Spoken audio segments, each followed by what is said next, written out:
Good morning. Hey, happy winning Wednesday. Listen, y'all already know what time it is. We about to go ahead and get right into it. Yo, welcome to day 2. YouthWorks, y'all all ready? Good Miss- morning. What's up, Miss Simone?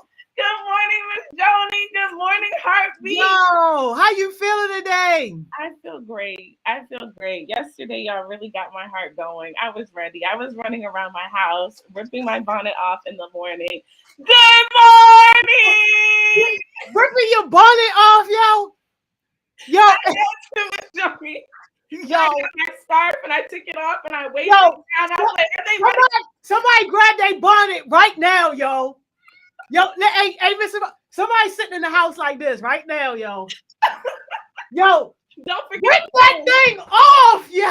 Oh, leave it in the air. It's time for success. Yo, Yes. yo, get that bonnet off, yo. Oh, Miss Joey, I love it so bad. Oh, I love it so much. We gotta stop. We can't have this much fun and be successful. Yo, we not supposed to be having fun on YouthWorks. That's what they told us. We not supposed. Okay. All right, Miss Simone, cut All the right. fun. No more All right. fun. Here we go. Hello. What about the do-rag? Hello, ma'am. Hello.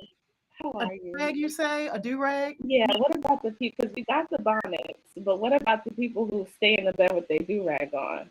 How about tomorrow on a lovely Thursday? We can shout out the do rocks. The do-rags. Yes, Do-rags. Here we go. tomorrow. Tomorrow.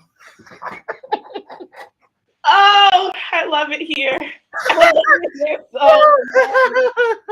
How are y'all feeling this Yo, morning? First day yes. down. Good morning, y'all. Yes, good morning to all the new summer hot beats. You know we got to shout out the top spot, yo. Come on. Get You, let the beat drop. you let the Let the beat drop. yo. Sin, Channel, Sin, Champs, Sin. Yo. Go Santana, go Santana, go. Get the top spot. Get the top. Okay, calm Sin, down. Channel, Sin, Channel. Shout out Santana, yo. Good morning, Santana. Top spot today, second day in a row, yo. Breathing that top spot air, shorty. Good morning. Oh, it smells good up here at the top spot, Santana. Yes, Good yo. morning. It's nice up there in the top spot. Yo, shout out Chosen Generation. They rocking with us. They was with us last year. They've been rocking with us again, yo. Shout out Chosen Generation. And I think the only other team that got a name is YFL, but I don't know what that means. I might be saying it wrong, y'all. Young Fly Leaders. That's what Young Fly Leaders. Young Fly Leaders. That's Jimmer and Donovan, yo. Tell us what it is. Tell us what it is. God. Yo, you is crazy, yo. But y'all Shout out Young Fly Leaders. Oh, YRL, yo. Oh, Young Real Leaders. Young Real Leaders. Yes. Young Real Leaders. Shout out to y'all, yo. Good. Hey, yo. So if anybody else got a team name that we missing, please send us your team name so we can shout y'all out. But like, yo, good morning, all the new summer heartbeats. Good morning, all the OG heartbeats rocking with us. Yes. All the parents that's dropping in on us, good morning to you, yo. And anybody checking to see if we doing our job or not, good morning to you, yo. Good morning, honey. Welcome to Success Sessions. Day 2. Team Icon. Okay, Icon. Okay. I like that. Oh, I like that. Okay, Team Icon. I gotta make notes, yo. Yeah, It is, yo. Yeah, right. That's good. That's good. Team Icon. Woo. And then we got the Young Rising Leaders. Sorry, y'all. I'm trying to change your name, but we got y'all. We got y'all. The Icon. Team Yo, Icon. I love it, y'all. Oh, I love that. Yeah, y'all gotta get your team names by the end of the week so we can do some shout outs. Yes, yo. See who's really here, what y'all up to, what success y'all getting this summer. Listen, it would be good. Yo, shout out to everybody that sent me a DM or posted something from Success Sessions yesterday and tag heart smiles. like just saying like how much you enjoyed the first day. So thank y'all. Shout out to y'all for that. I love it. I love it. Please keep it coming. The Pulses. Is that a team, yo? Ooh. Okay. Ooh, I like that. Okay. It's time for percolators. Miss Johnny, did you say the percolators? Yo, that's the What pulse is for the that? beat. That's the pulse for the beat. It's time for the percolator. Okay. It's time for the percolator. Okay. It's time for the percolator. All right. If you don't have your bonnet and do-rag off after that, I don't know what's going to get you to take it off. Listen, if it ain't off by now, I don't know what's going on. But we shouting out the do-rags tomorrow, yo. I got you. Oh, that's going to be good. All right. We got the pulses, the icons, and YRL. Yes, yes, yes. Good morning, y'all. I love it. Good morning. What we doing today, Miss Simone? Like, well, first, I had a question because yesterday's jewel for me was today is the day where you put that stake in the ground and you say I'm going to do something differently. So I just need to know who did it. Did anybody out there put that stake in the ground and say today is going to be the day where I do something different, where I be something different? Anybody? I'm gonna put my head down on this one and just let you rock out. Show me. No, I need to see. Can I see anybody? Did anybody do it? Nobody? Y'all proving wrong, right? No, I don't know. Yes. They saying yes, but I'm over here like they are gonna do it. They are gonna show us. Come on, y'all. Don't make a liar out of me. Show us. That was so hype. I had so much fun yesterday, and I was like, really yesterday was amazing, yo. Yes, yo, everybody, all of my like counterparts, they were calling me like, yo, I'm so glad the first day is over. Like, oh my god, you first so stressful. They like, ain't you tired? I'm like, tired. I'm like, yo, we didn't have enough time. Thank you. What? Like, I'm ready to get back at it tomorrow. And then we found out that extra week we're not gonna have it. Wait, so what? just like that, we went from 6 to just now, just a regular. Oh my god! I know, yo, it's crazy. That's why we gotta get more money, yo. Because if we had more money, then we could just say, "Don't worry about it. We'll just pay everybody for the extra week." People that want to show up. Oh, my little heart. Oh, well, we gonna maximize. We gonna make the most out of the little bit of time that we got, though. So exactly. We gonna do it up. So today is the last day where we do some free. This is a get to know you, which is very important. This is a get to know you day because I need to know about y'all. I need to see what's going on. I want y'all to know a little bit about me besides the lady who smiles and screams good morning with Miss Joni. I don't know if you have did you tell the heartbeats a little bit about you, Miss Joni? I told her my name. That is not enough. That is not enough. This is the Miss Joni Hollifield. We're going to talk about it today. And I know this is kind of ghetto but if there are any young people that do want to get on, you guys are always welcome on the session. Now, please don't get up here being ghetto. You can be ghetto because we welcome ghetto. We develop leaders. But if you want to get on here, Kiki Talk, please. Sorry, Cam Gotti. Please hit up Cam so she can send you the link. Cam, hold it down, okay? Cam, check it out. No, I'm just kidding. Anybody is welcome. But today is going to be get to know. Oh, I got nervous. I thought someone was popping up. I was like, oh my God. I ain't gonna do it like that. I just had to get that one in because, like, yeah. That is so true. That is so true. But today, we're going to get to know each other. I'm going to tell y'all a little bit of me. Hopefully, y'all can tell me a little bit about y'all in the chat. We can ask some questions. We're going to get some info out of Miss Joni, see if she tells us a little bit about her. And then heads up, tomorrow we are going to talk about self-worth. So if y'all want to get on that conversation about self-worth, please hit up my DMs.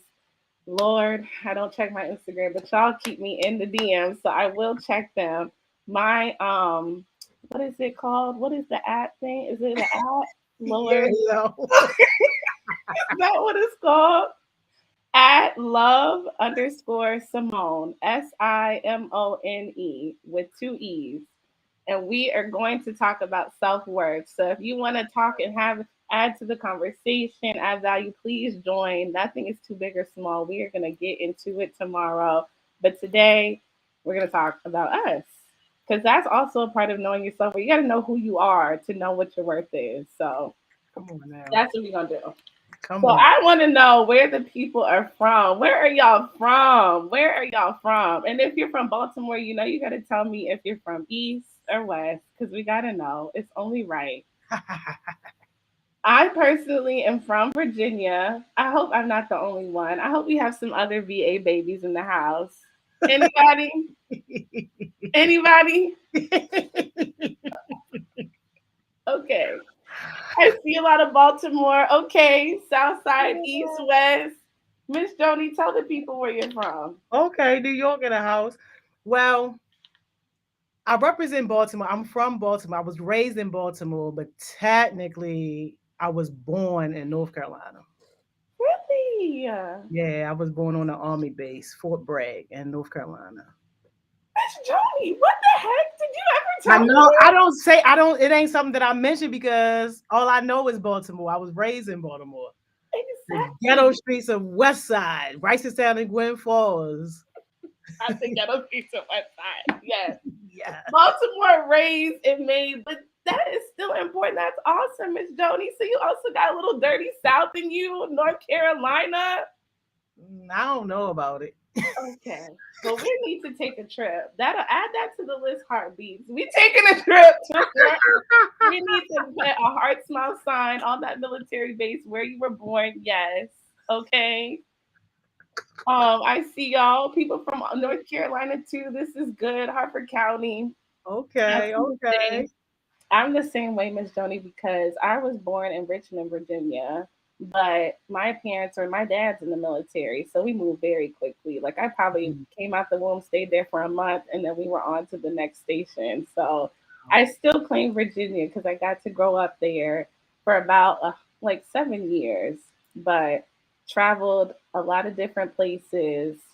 I don't know if y'all ever had to be the new kid, but that's always an adventure. It makes you stronger, it makes you better, but definitely move. Has anybody else had to move to a different state or a different high school? Have y'all ever had to move before? Y'all know what it's like being the new kid? How about you, Miss Joni? Have you ever had to move? Not really. Like we was trying to move so bad because we was in the ghetto. Like that's all we knew. Yo, I Yeah. was like, I need to get away from these roaches. I was, yo, I was so Joni. happy when I got to be where I maybe was like 15 or 16 when my mom moved us over east. And I thought east side was paradise.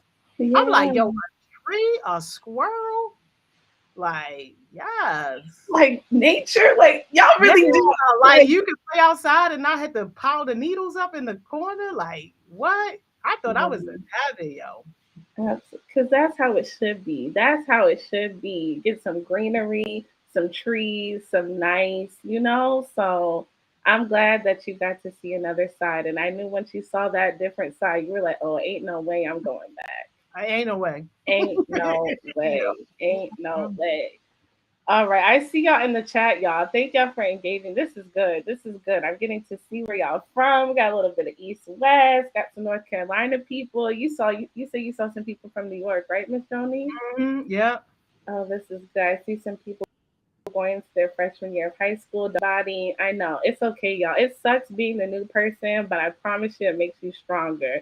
You get to see different things, you get to be in a new environment, and you get to make connections in a new, meaningful way. It's definitely scary, it can be hard, but it makes you have to put yourself out there in ways that other people might get comfortable. So, shout out to all the people who unfortunately maybe had to move or is afraid to be the new person, but you're still standing today. Kudos to us.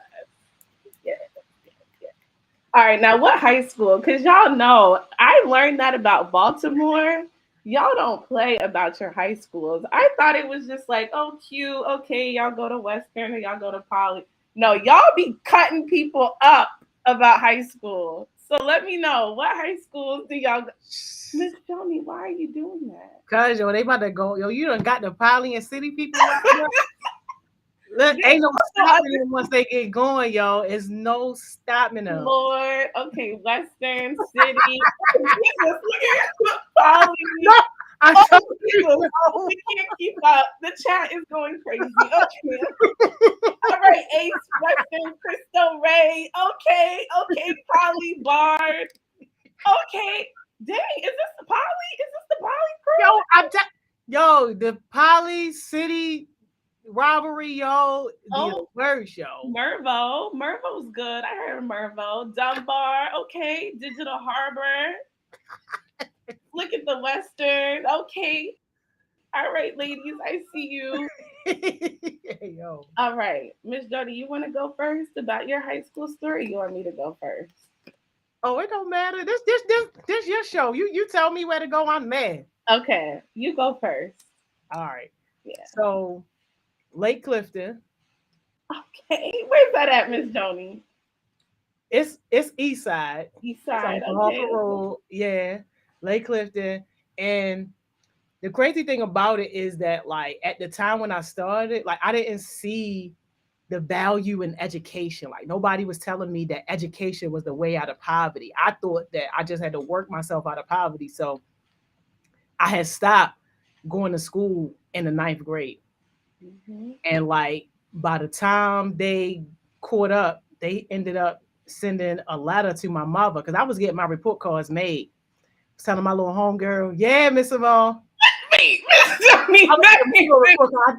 I told my homegirl, I like, look, just give me like some B's, maybe like one A. I'm like, but definitely don't ever give me an A in math because my mother will never believe that.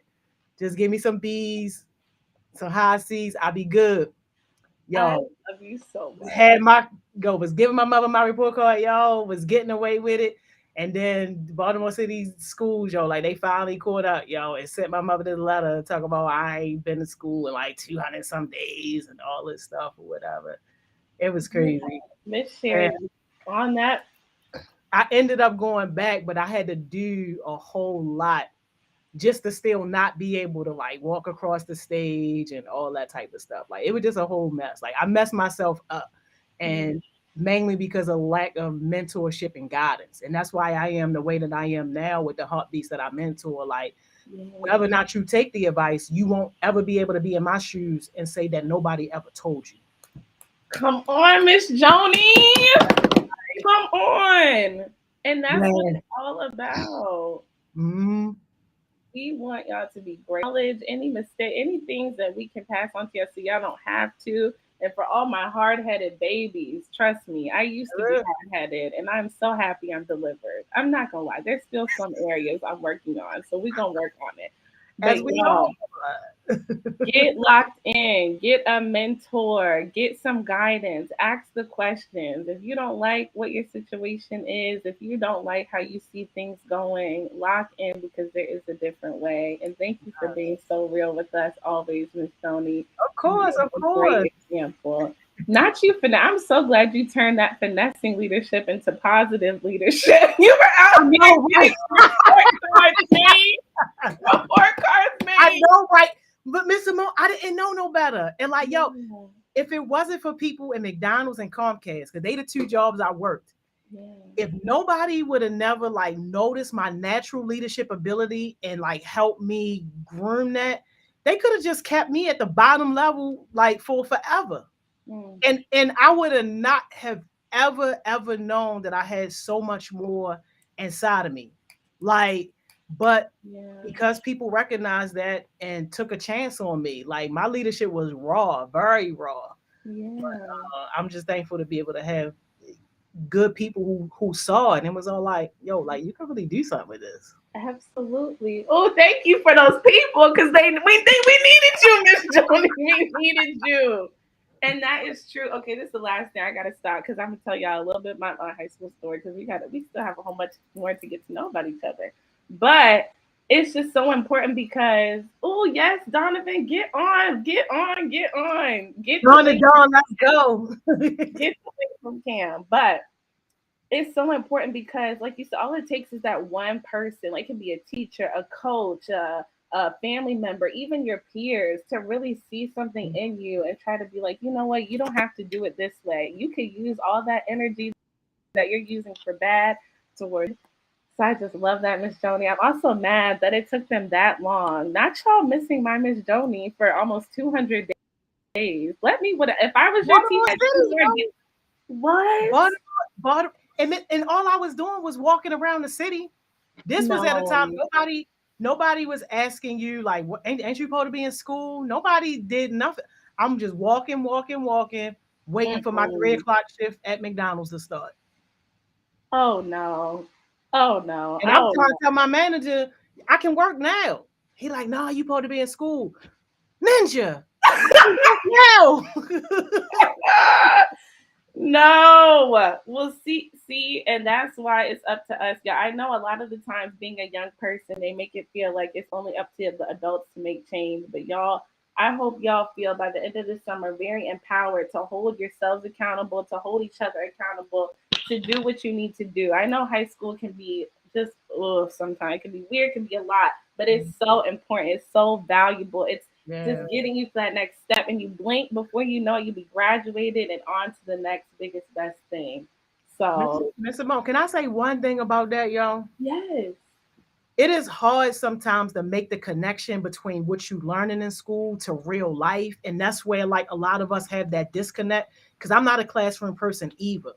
But when you are able to look at the bigger picture and say, okay, this is teaching me how to still be successful in a place I don't want to be in. This is teaching me how to build relationships even with people that I don't necessarily care for, i.e., maybe like your teachers or whatever. This Yeah. is teaching me how to be in the atmosphere with co-workers, aka those other students, Yes. still be able to get along and work with them. Like it's so much more that you can gain even just from being in that situation, in that environment. And if it's eating at you like that much too, like talk to your teacher and say, hey, help me relate what we are doing to real life. Like give me Yeah. some perspective here to work with. So then that way it won't seem like a complete waste of your time. Cause sometimes it can feel like that, but really it's not. Preach. Preach. Preach. Ah! Breezy! Hey, Breezy! Breezy! Breezy! Breezy! You better rip that bonnet off, girl. Girl! When you was talking about it, I was like, oh no, I still got my bonnet on. Yo, we love you. We know you about your success, baby. So you Yes, come on when yo. you ready.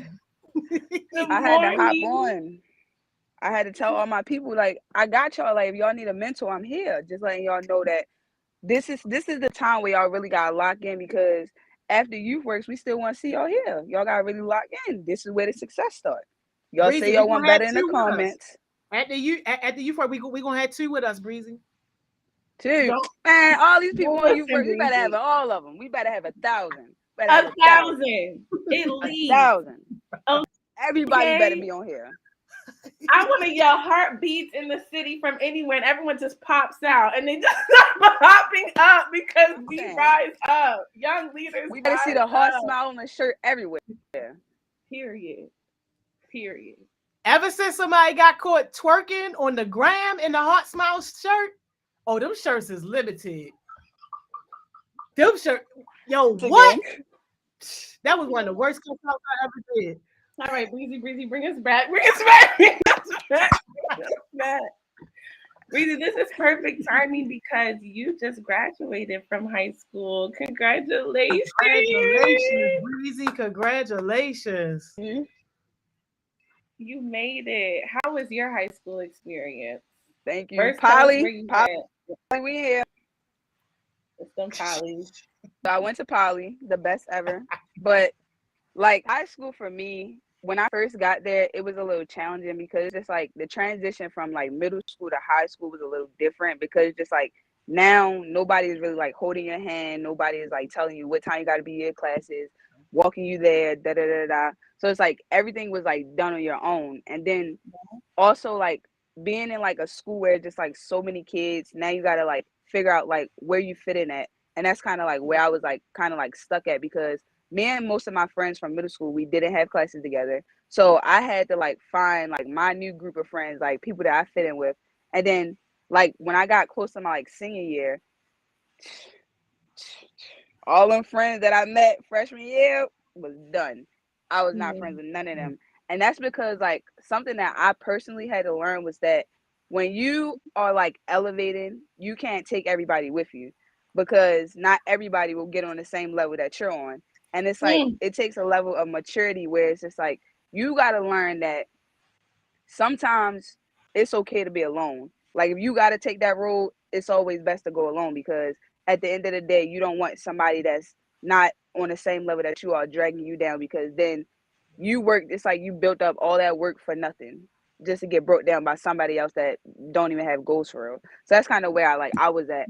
But now, like me, like since I learned that since I've been out of school, since I like look back at my high school years and everything, it's just like, yo, like I really did need those lessons. I needed all those like friendships to be broken. I needed everything because like now it's grind time. Now I'm really in my zone. Now I'm ready to really get to work. College, I'm ready to really put on like I'm ready to really put the work in to get the life that I want because that's just what I'm doing. That's what I'm working to right now. Yes. You about to make me scream, Breezy. You're gonna make me scream. Love Should I it, just yo. for all the people who are still asleep at 10, almost 10:30 in the morning? Should I scream? Because you had so I say many you good. scream. I say you scream. Yes, Yeah, I yo. have to because that is so good. Like, yes, talk about the success. Talk about Let's it. go. Yeah, Let's this is a go. living, breathing example. A beautiful young woman from Baltimore who said, "Look, it's gonna be tough. You have to navigate a lot of things. It's not people gonna be here to hold your hand, y'all. If that's one thing in life." That is so true. People, they're not going to be people that are just going to, if you don't do it, no one's going to be like, hey, you want to do it? Hey, go to class. Hey, that time is over. So y'all got to lock in. You got to believe in yourself and you got to find those people that will lock in with you and let those people go who don't want to. I know it seems scary. Like, what do you mean? Cutting people off? What do you mean? They're not, well, actually, y'all love to cut people off. Y'all be on that block time. Blockity block, block, block. What Miss Joni say? Block and delete, baby. Block and delete. Already. Already. I'm Oh, looking for but that's so good, Breezy. And then, do you want to tell the people where you're going to go to school in the fall before we go to our next get to know you question? Y'all, I am going to North Carolina A&T. Hey, Yeah. let's go. Oh, Breezy, that is awesome. That is such a great school. That is going to be at a great time for you, a great chapter. Shout out to my HBCUs, historically Black colleges and universities. We love it here. Okay. Yes. I was about to say, do you know what you're going to major in? Psychology. Come through, breezy, breezy. And Let's that's so go. good because that really helps you to understand people, why they are the way they are, how the brain works. That's so healthy and important. I'm gonna tell y'all my quick high school story so we can get to our next question, which is about life after like high school and stuff. So I went to two different high schools because, like I told y'all, my dad was in the military. So I first went to a high school in Virginia, regular, boring, little old town Virginia. Nobody's worried about us. Hay dusting in the side, okay? And then I went to another school in Miami, Florida. And that was the first time where I was like, oh, people are really like, it's just such a diverse world. Like, it's so easy, kind of like you said, Miss Jane, to be in your own little bubble. Like, a lot of those people in Virginia, they grew up there. Their parents grew up, their grandparents. It was just the same people, the same things all the time. I don't know, sometimes y'all feel like that too, maybe in the city where it's just same people, same things. But it was like finally once I got to Miami in high school, I got to meet so many different diverse people. Like, oh, okay, there's Caribbean people, there's just all kinds of people that I got to meet. And it was hard just being a new person again in high school, trying to navigate that. For all my people who are like pressed about the popular stuff, don't worry about that. I know it's easier said than done, but what is popular these days? Like, y'all Mhm. really got to lock in. That's what I realized when I moved. I was like, you have a point where you really get to choose people that you're going to hang out with, right? People start to get to know you. If you're the new kid, they're like, oh, okay, Simone's kind of cool. So is she going to be with this crowd? She's going to be with this crowd? She's going to be with this crowd? Forget that crowd. You got to stay focused on what you came there for, which is making connections with people that can see you and cultivate your leadership. Just like Miss Johnny said, some people that recognize you and who you are. You got to find people that are genuine, that really have your back, that are going to tell you what you need to hear. And then, yeah, and then you gotta do it. You gotta get to it. You gotta get this degree, y'all. I wish I could tell you anything, but you have to get this high school degree. It's a must. We're not accepting anything less than that. If you have to get your GED, that's okay too. But education is too important, y'all. If y'all don't get anything else from this get to know you part of this segment, you have to get your education, okay? You deserve it, you need it, and you got it. And if you feel confused or lost, we got y'all. Okay. So now this is what are some things that drive y'all? Like what are some things that make y'all like passionate, excited? Like Breezy, how did you know you might have wanted to study psychology? Miss Joni, when you got out of school, because I know your story is a little different, but what were some things that were driving you that made you passionate? And then I'll go. But Breezy, you could go first. Something that really drove me was honestly it was higher. Like being in higher and being in an environment like y'all. When I first got on higher, I was so nervous because it's just like I didn't like speaking to people. Even when I got in Heart Smiles, I was so like in my shell. I never wanted to talk because it's like, oh, like this is a new setting for me. I don't really know the people, so it's just like I'm here. Like, what do I do now? And then after like the first couple of times that I got on, I was like, oh, like this is home. Like this is where I need to be. This right here. Like, and then Yeah. also like being in higher. After we had constant like the conference, and I kept getting on like presentations and stuff like that. It was just like, yo, this is what I like talking about, and people about mental health, and also just like when I was friends, being a person that they can talk to certain things, giving them the right advice, and them actually using it, and me seeing how like my advice worked in them and how it can also help other people. It's just like I need to do this. Like this is my calling. Like this is my purpose. And at some point in time, you always ask like, well, what am I called here to do? Like, what am I doing here? Why am I doing this? Da da da da. But mental health was always my why, especially like in my community, because I know a lot of people never talked about it. I didn't just start talking about high like mental health until I got into higher.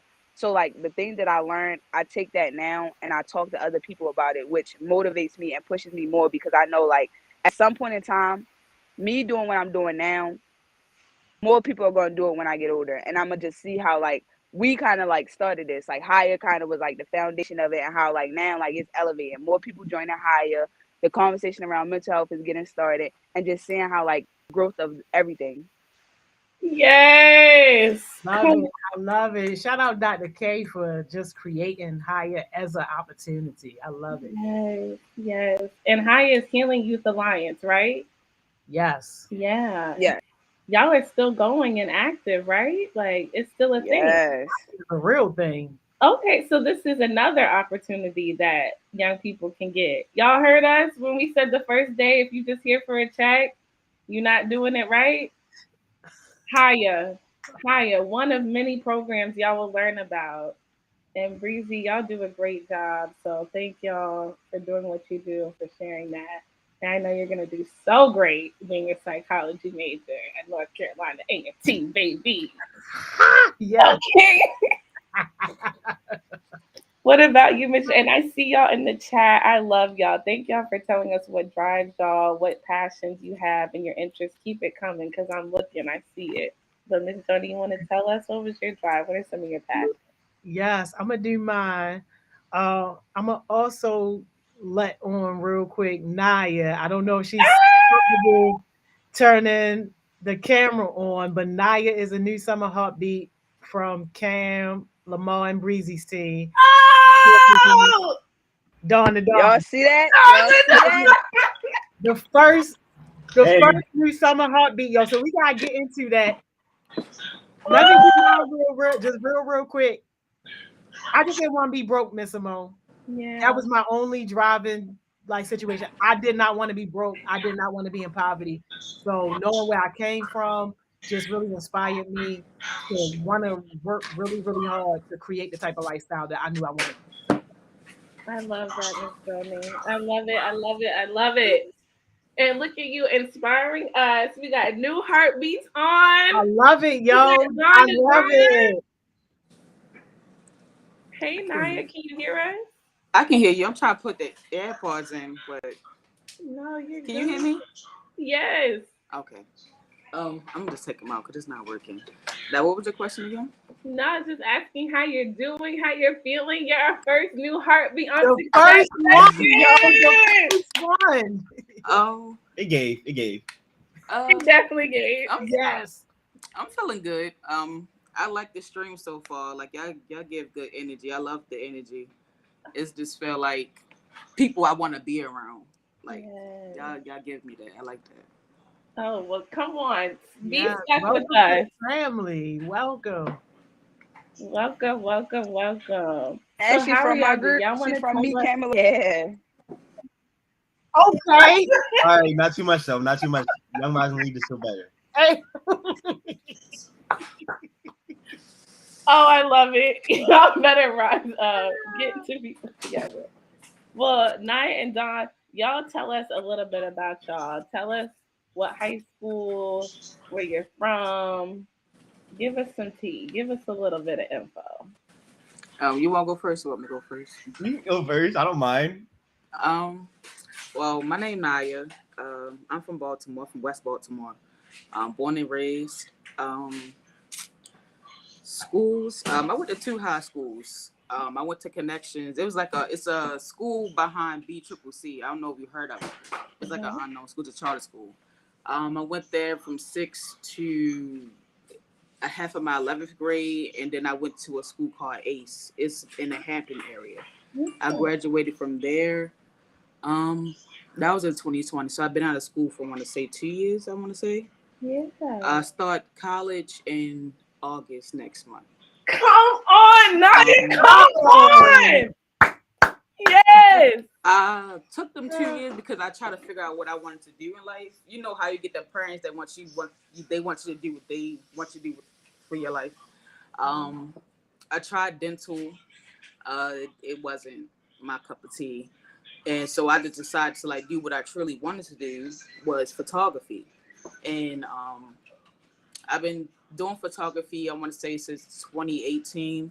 I just started taking it serious, like far as like actually coming out and like actually taking people pictures and actually doing like putting my stuff in a portfolio, like actually putting my stuff with social media and stuff like that. So yeah, right now I'm just preparing myself for college and looking for ways to um get everything I need for college, far as dorming and like housing and stuff like that. Just making sure I'm straight for college. It's my first time going to college. I've been wanting to go to college for years. Since I graduated. Like, so when I finally got the opportunity, it don't feel real to me. So it's still like a shock to me because this is something I did on my own without no help. So that's my story. Love that. I love that. You Yeah. got to make me scream. That's Right. what. Thank Come you. through. Right. So basically, you saying you gonna take my pictures for me? Yeah, sure. You saying okay? No, my, You like that enough? You like that? Yes. And you got it. Drop your ad in the chat. But go ahead, Mr. Mama. I got you. You go. You go. You go. I was just gonna say you gotta connect with Brianna Dabney. She's in the chat. She's one of the mentors. She's also a photographer. I see a collaboration. I see it coming. I see greatness. Drop your ad. I'm gonna shut up. It's the Dawn Show. Go ahead. It's Go the Dawn. Dawn Show. All right, yo. All right. Hey everyone. My name is Don. I'm 16. I actually just turned 16 in May. I'm a junior at Poly. You know, Big Poly. Don't play with them. My partners are they them, and at Poly, I'm in the AFJRTC program, which is the Air Force Junior RTC program. It's like a military-based program that teaches leadership and stuff. So like I like basically got the double homicide. I got Heart Smiles in JRTC, but hey, who didn't like me? But this upcoming school year, I'm going to take on the position. All right, not too much shame because probably better. But this coming school year, I'm gonna take on the position of Inspector General. And Inspector General basically deals with anything concerning inspections. Like we make the sheets, we organize the different inspection dates and stuff like that. And it's like a big role, which I'm excited for. Yeah. Also, I work on like different projects around the city and lead different things. Like I'm a member of the Youth Food Security Network, big Youth Food Security. I love Youth Food Security down. Like it's my favorite project so far. We basically work to ensure that everyone in Baltimore City has their own food pantry and their own food, sorry. And we run a food pantry. Cam can drop that in the chat. Cam already on it. But yeah, I work on different projects like the Violet Project, which is a project that seeks to ensure that youth in Baltimore City have access to sexual and reproductive health. And you're going to see me coach and the founder of Violet, Samia, on in August. We got y'all. And what else? Someone asked, was I in college? No, I'm only in high school. Like, yeah, I'm in high school. I'm a junior. But for college, I guess you can say I'm thinking of so far my top ones are Yale and JHU. JHU because I kind of do want to stay in Baltimore, but I'm still like debated. And what I wanted to do in life, I'm not totally sure, but things I did have in mind was like becoming a trauma surgeon and journaling, and having people get better access to mental health and health in general because the health system it's questionable, but yeah, that's pretty much it. God, hey, you just smacked the success of Right. Met this man last year. Met Dawn to Dawn last year, just like this. This is so good. It's crazy. I was just like Naya, y'all. Like we basically cousins now. Like we basically right.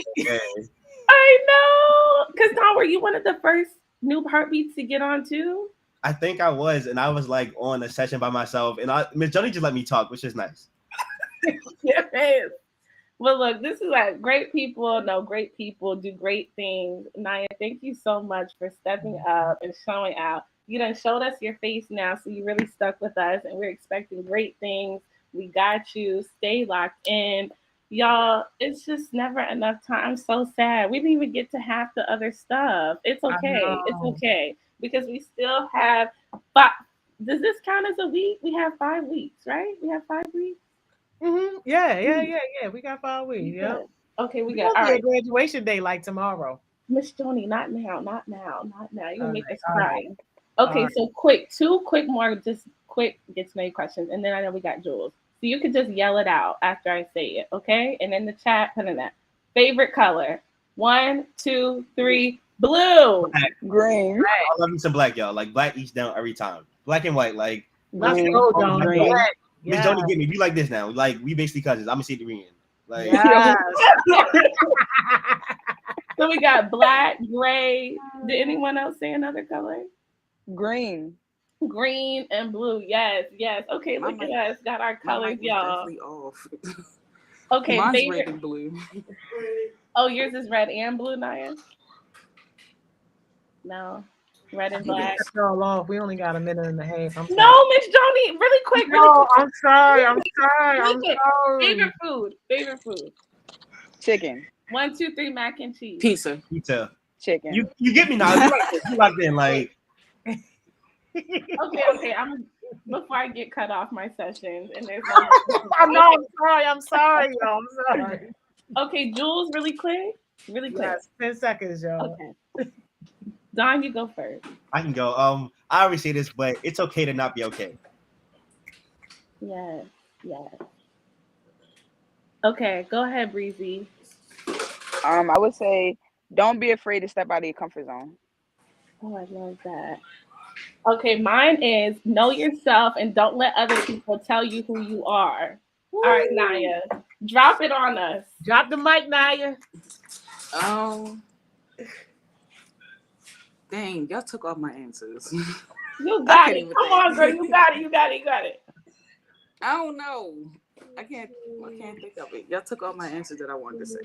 All right, what would you tell yourself if you could, looking back when you graduated high school? What advice would you give yourself? I would tell myself to go with what you want to do in life and not listen to everyone else. Because at the end of the day, you gotta live your life, and no one else gonna live it for you. That's what I would have told myself. Let's go. All right, y'all. Love y'all so Yeah, much. see y'all. See Same y'all. time tomorrow, Miss Simone. Same time, 10 o'clock, self-worth. We lit. Bye, guys. See y'all. See y'all. All right, y'all. I'll see y'all back in 15.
Welcome back, welcome back, welcome back, y'all. Man, I hope somebody's having a great day at work today, yo. I hope somebody is having an amazing day at work today, yo. Didn't I tell y'all the 10 o'clock session ain't nothing to play with? All right, y'all. Now we get to like one of my favorite parts of the day. I told y'all, right, that I was going to be introducing y'all every single day to somebody new. Like every single day, I'm going to introduce y'all to somebody who's a part of our Heart Smiles Network, somebody who's my friend, and somebody who I feel like you guys would benefit from hearing from. So I'm waiting for my guest to pop on. I text my man, like, yo, where you at? Is you coming? Because believe it or not, y'all, sometimes people be flaking on us, but he ain't flaking on us, yo. He coming, he coming. He said he coming, but y'all gonna appreciate him. And he's one of the people that I met during the pandemic. So I met my mans during the pandemic, and y'all know how I met him? I met him because my mans was like, Joni, I got $20,000 for you for your work with Heart Smiles. I need to link up with you so you can come get this money. That's how I that's how I met this man. This was my introduction to him. So like, yo, I can't wait to get him on, yo. Hang on, y'all. It never fails, yo. The technical difficulty. Oh my God. Hold up. Hold up, y'all. It's who you know, not what you know. That's right, Carter. That network be strong.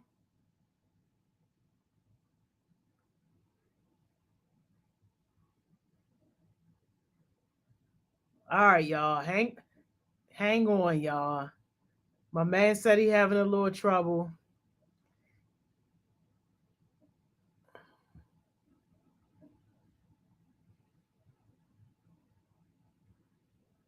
I know, y'all. I'm sorry, y'all. We already don't be having enough time, right? We already don't be having enough time. Hey, who on here? Cam Gotti, you on here, yo? I'm about to um I'm about to text you a number.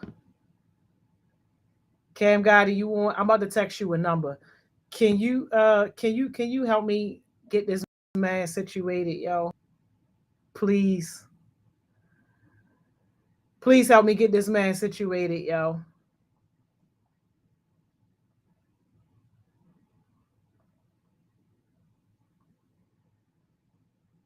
Yo.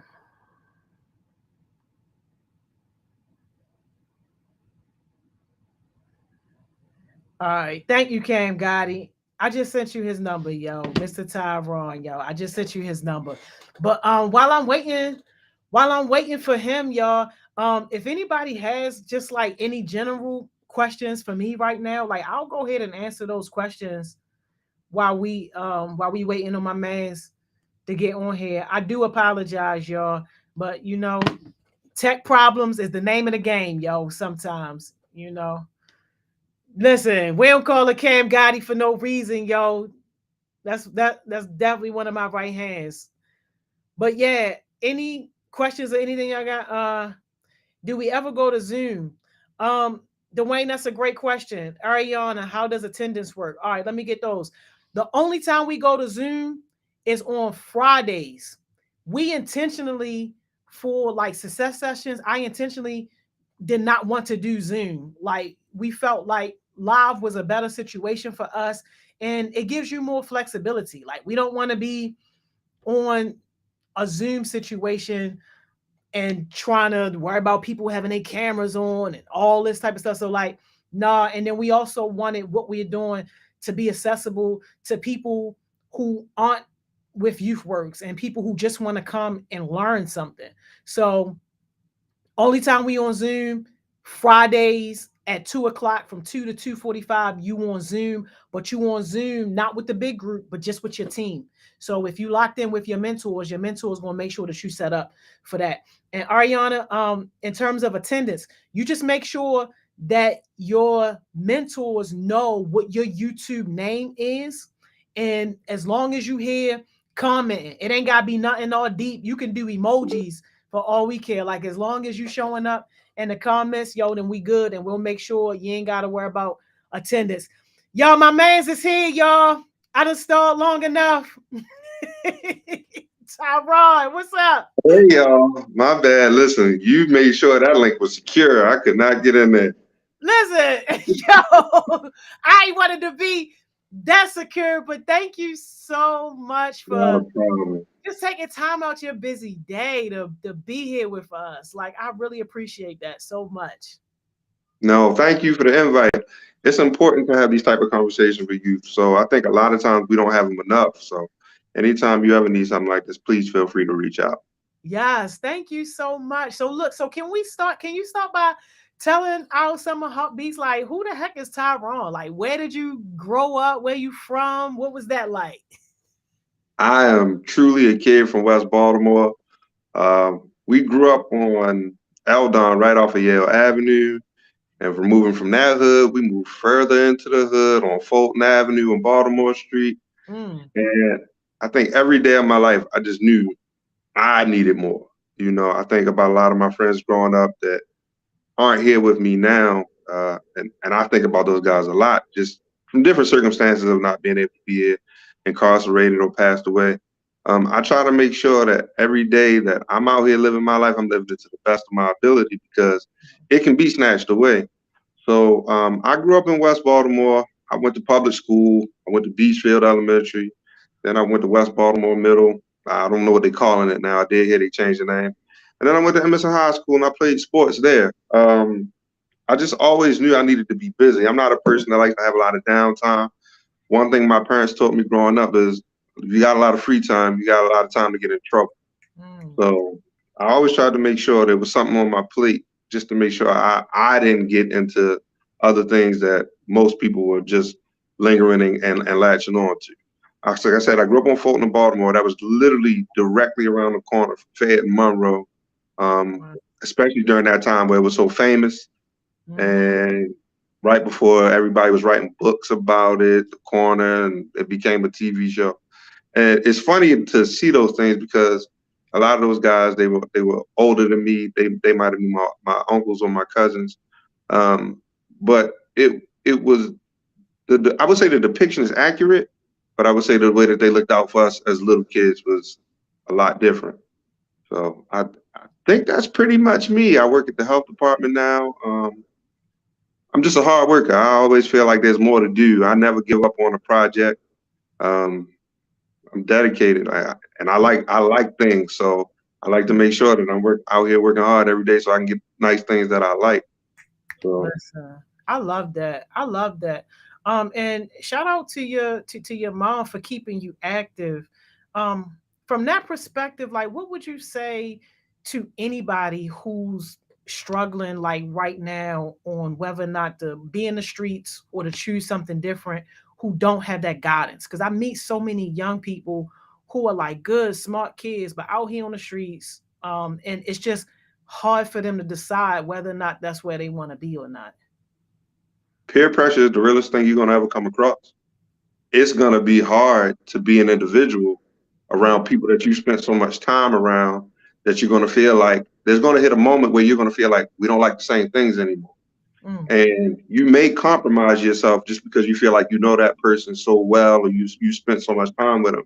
And then the thing of that is growing up, you don't realize like that's the beautiful part about being who you are. Everything you do is to be an individual. So you want to make sure that you're you're just being yourself at all costs. I mentor as well. So when I'm mentoring with my young men, I always tell them, be the person that you're meant to be. If you the man, be the man. mm, If you shy, you closed off, that's cool. But at every step of the way, be yourself. I mm, always I always live by that because if I'm great, why I gotta dial it back? And I mm, know a lot of these kids that's probably on here probably in a space and an age where it's awkward. You don't really know where you want to be yet.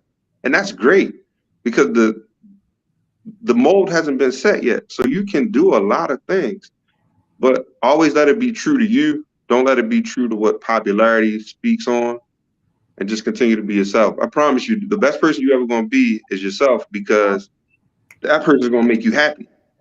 That person is going to push you to a place where you're going to reach heights you never thought you could reach. Like I said, growing up, I went from one hood to a bigger hood. So I'm living proof, hard work can get you anywhere. Yes, I love that. And how did you get into mentoring? Because I don't think I knew that about you. I mean, you and I, we met during like the pandemic. I was just telling them we met off of a 20K check you was trying to give me. I'm trying. I ain't got you, Miss Joni. We gonna get this figured out. To be honest with you, I never thought that was me. A friend of mine was doing it, and he always used to say to me, like, "Bro, that's the perfect person to be." Like, a lot of kids just need a little guidance. Like, sometimes you need it from a big brother's perspective if you don't have a big brother. I don't want to be nobody's daddy. That ain't my job. But if I can give you some game and some direction in my day, then I do my job. It's important to have somebody that's not your parent in your ear. I'm 39, and I never wanted to listen to my parents growing up. And I give them full credit for being the man that I am. But growing up, there's a resistance. You feel like they think they know everything. And you need to hear something of, that's cool, but what if you try it this way? Or sometimes you might just need to hear, that is a stupid idea. And that's okay, because that's not coming from your parent. You don't want to get rejection from your parents all the time. You know that their job is to protect you. You don't think that they ever really want you to flourish outside of a certain scope. So just me mentoring, I try to be as honest as possible as well. Like I said, I want you to be who you are when you're hanging out with me. Just be yourself and look out for whoever we with, and the rest will take care of itself. Yes, I love that so much. How did you get into the health department? First of all, can you explain to people who don't know like what the health department is? Because I know sometimes when we hear that, we just think big government agency that don't do anything. Machine, the man. The machine, absolutely, yeah. I started working in the health department. Like I said, I've been working with youth forever now. I started in recreational parks. And when I started mentoring, I started noticing just about the information that I was learning and the trainers that I would come across about the mental health aspect. So I was actually kind of holding myself back, not applying. Working in the health department, I work directly with youth and trauma services. We want to make sure that kids get the mental health support that they need, or just regular things that kids might not understand, that these are the norms that should be in their lives, but they've never had them, so they don't know. And when I saw the position of working with youth and expanding on what I was already doing, when I was working at Rec and Parks, I was focusing on community outreach. I was focusing on doing health fairs, offering sexually transmitted testing, just different things for the community, because I worked in pretty much every underserved community you could work at in West Baltimore. So I just wanted to make sure that I was bringing stuff to them that they could really relate to, or things that were never offered to them that they didn't know could be offered to them.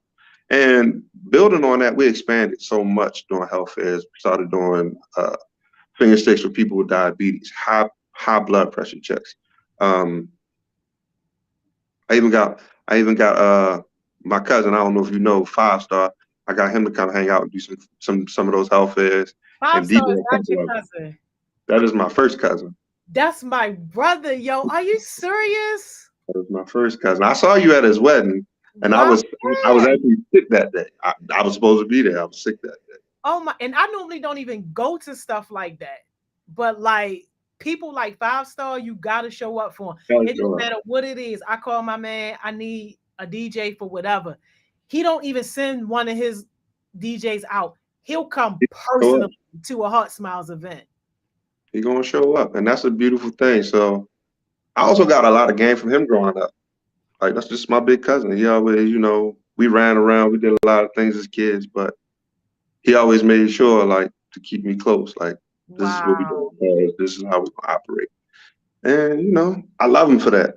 Like Wow. you No can wonder honestly I feel. felt the vibe with you. Like, yo, this man is good people, yo.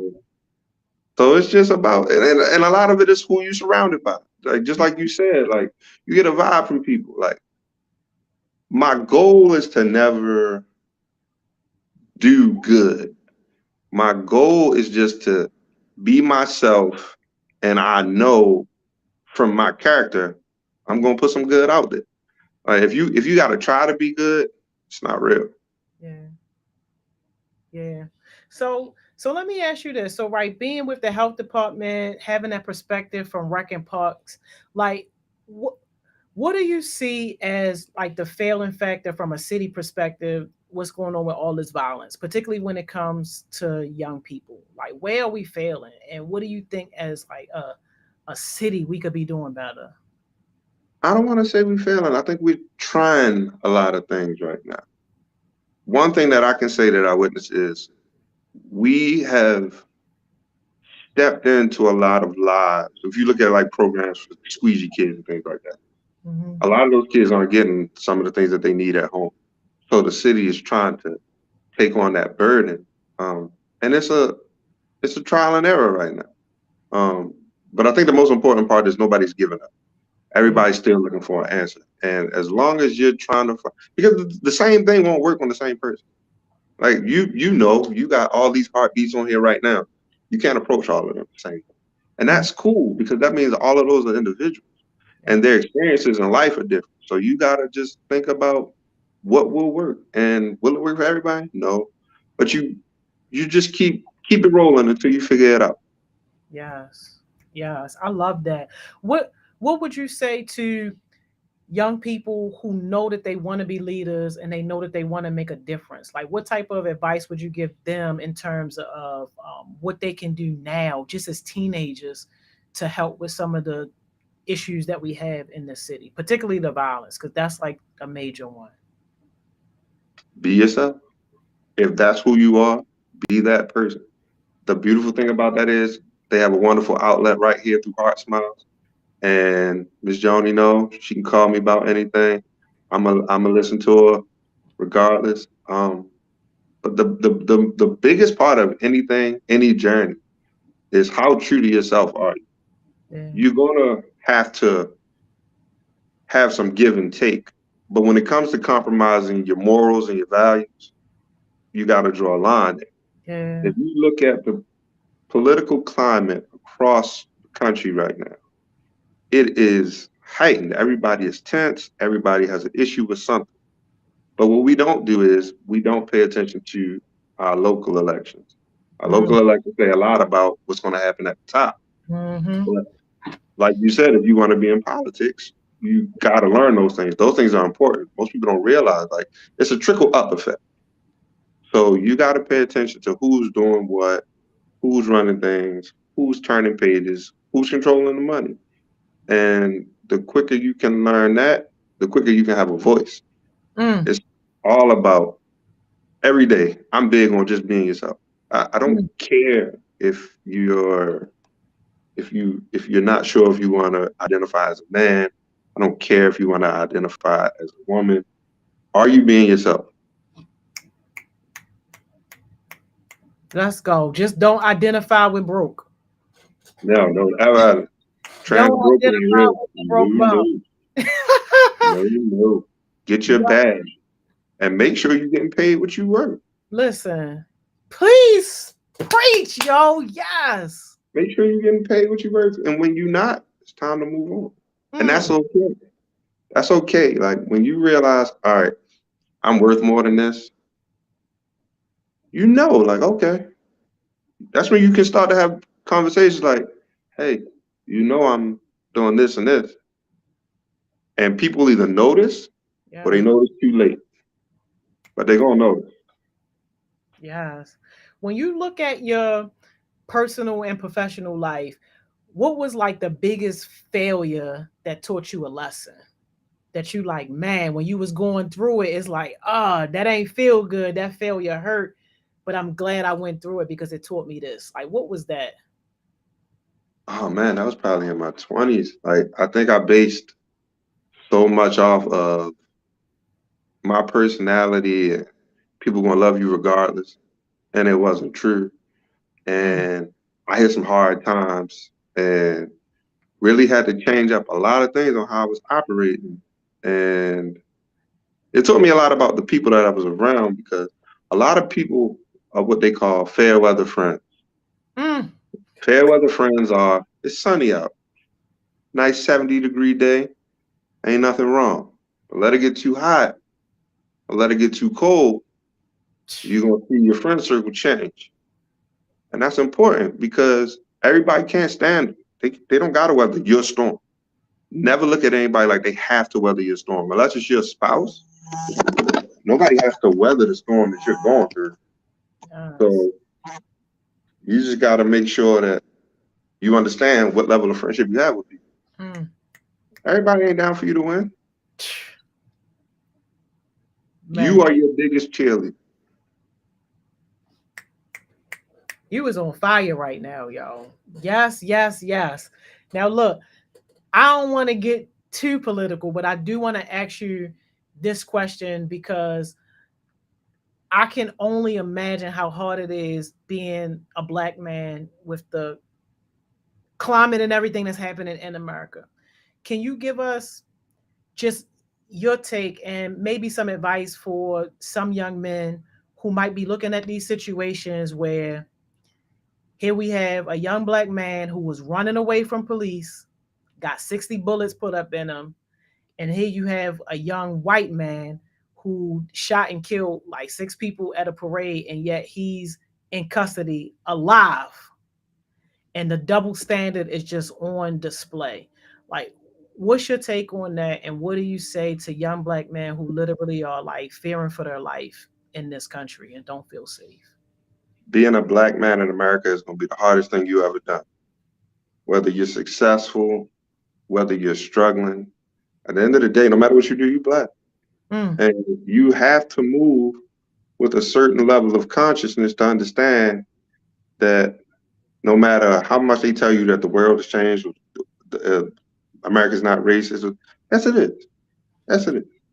And some of it is indirect racism. Yeah. But if you see recent times, racism has been put back on such a platform that you understand that I have to be conscious of the way I respond to people. I have to think about a lot of my actions before I do them. And that goes back to a lot of what you were saying earlier, Ms. Joni, just the people you're around. yeah.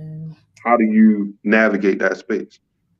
If you know something isn't for you, don't do it. If you feel like you can handle an environment, that's great. But also always be conscious of whatever environment you're in. I said, it's gonna be hard being black to the day you die. Mm, And you can't avoid that. mm. Man, that's real. That is absolutely real. Thank you so much for that. And what do you say to people who are undecided on their next step like after high school? Because we know that college isn't for everybody, and sometimes that conversation can be intimidating for young people when they think about all right, what their next steps are. So what do you say to young people who might be thinking, I don't know what I'm going to do after high school? What are you interested in? That should be the first thing. Um, School isn't designed to teach you really about what you're interested in. That's when you get to college, you find out what you like. The problem with it is the way the school system has everything set up. Sorry, y'all, I'm reading on my phone. The way the school system has everything set up is it just teaches you the basics about mostly everything. You're never going to be taught financial literacy in school. Mm, You're never going to be taught how to pay your bills in school. And those are the things after high school are going to be your biggest challenges. So I would say if you're going to do anything, learn about your money. mm, You live in a time where y'all have everything at the palm of your hand with your phone. Don't literally. be afraid to learn about how to save your money, how to spend your money, how to invest your money. Because if I had this information when I was 19, 20, I might not be on this call. I might be somewhere else in the world.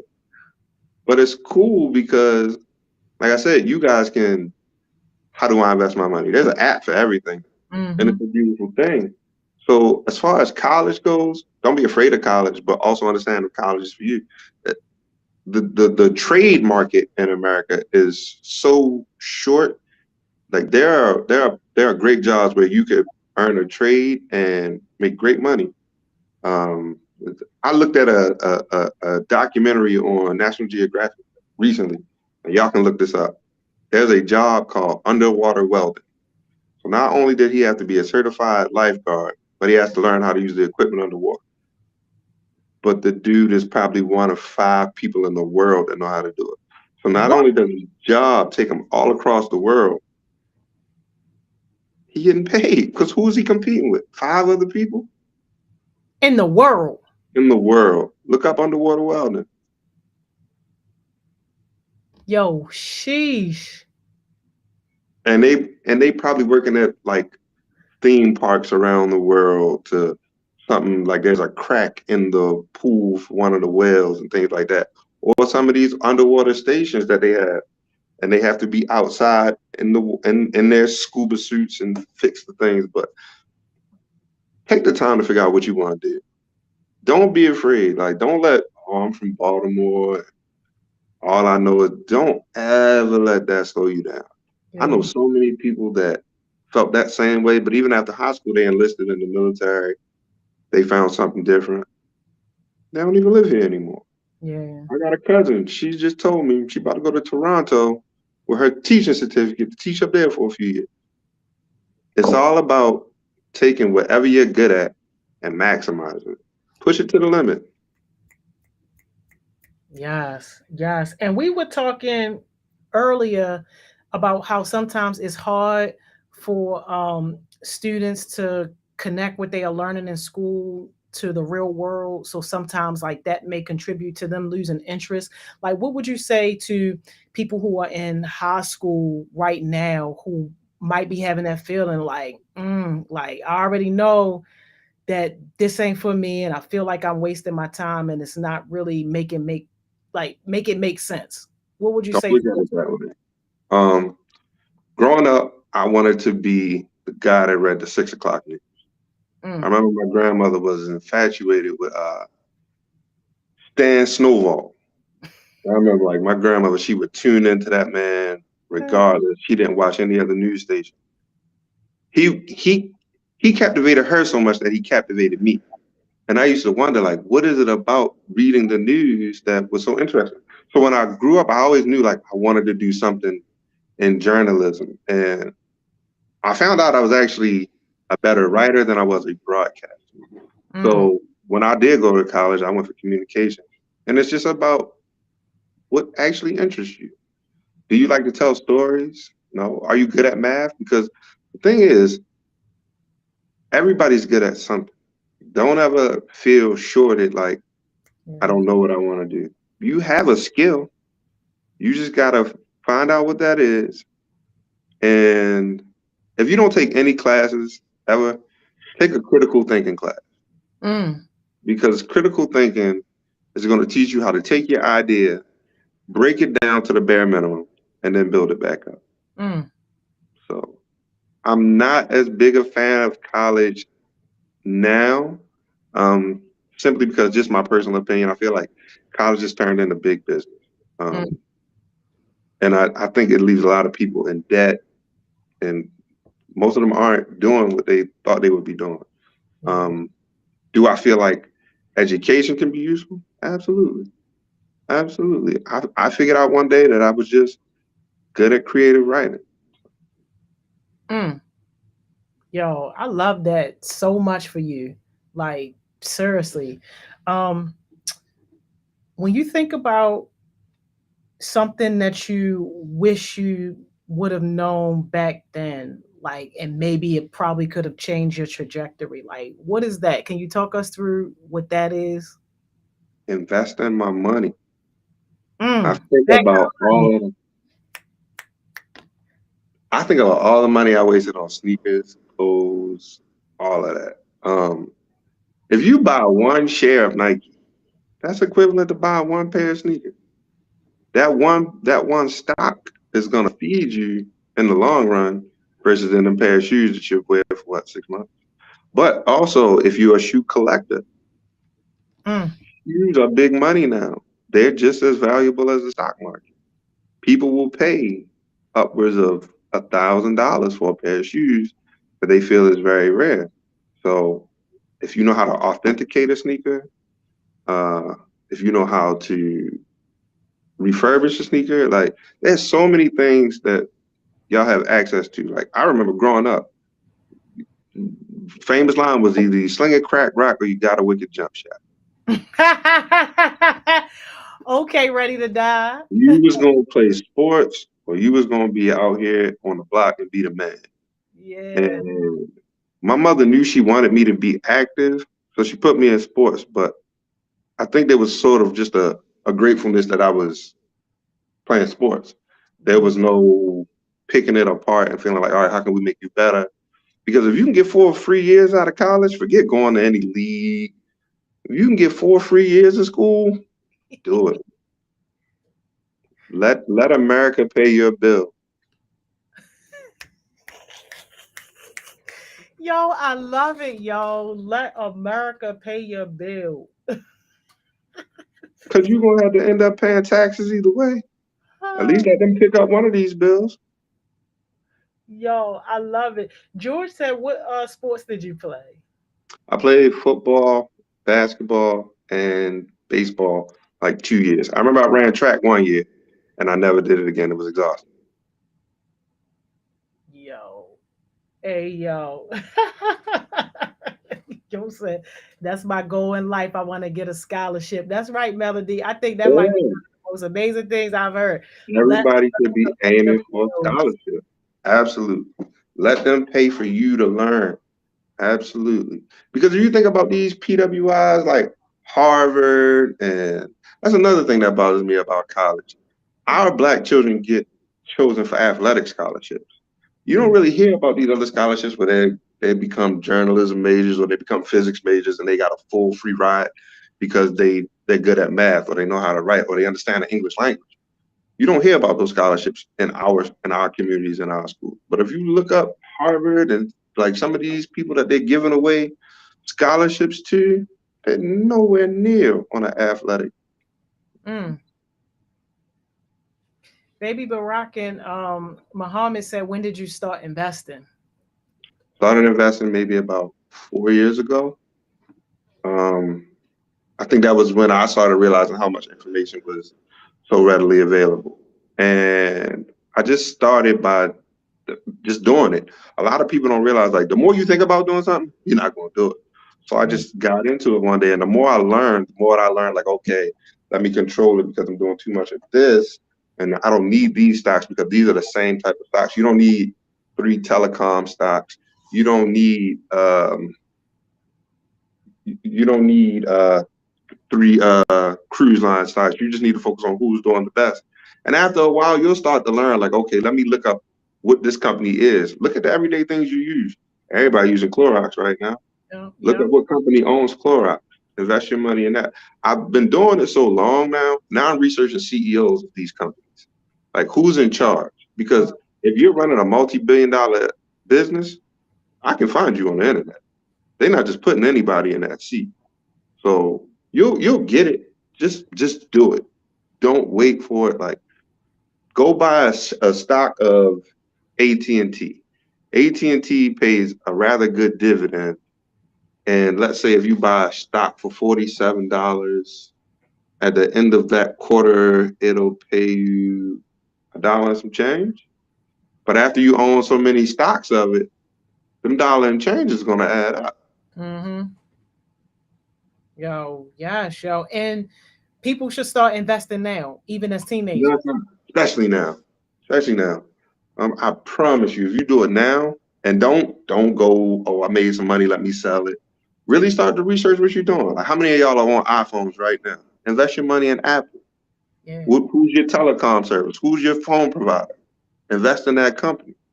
Because if you have a company like a T-Mobile, T-Mobile ain't going nowhere anytime soon.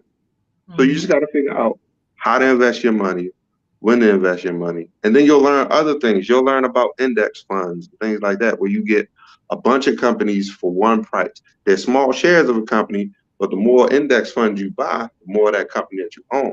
Always understand when you invest your money, you are now a shareholder. You now own. You now are a priority owner in that stock.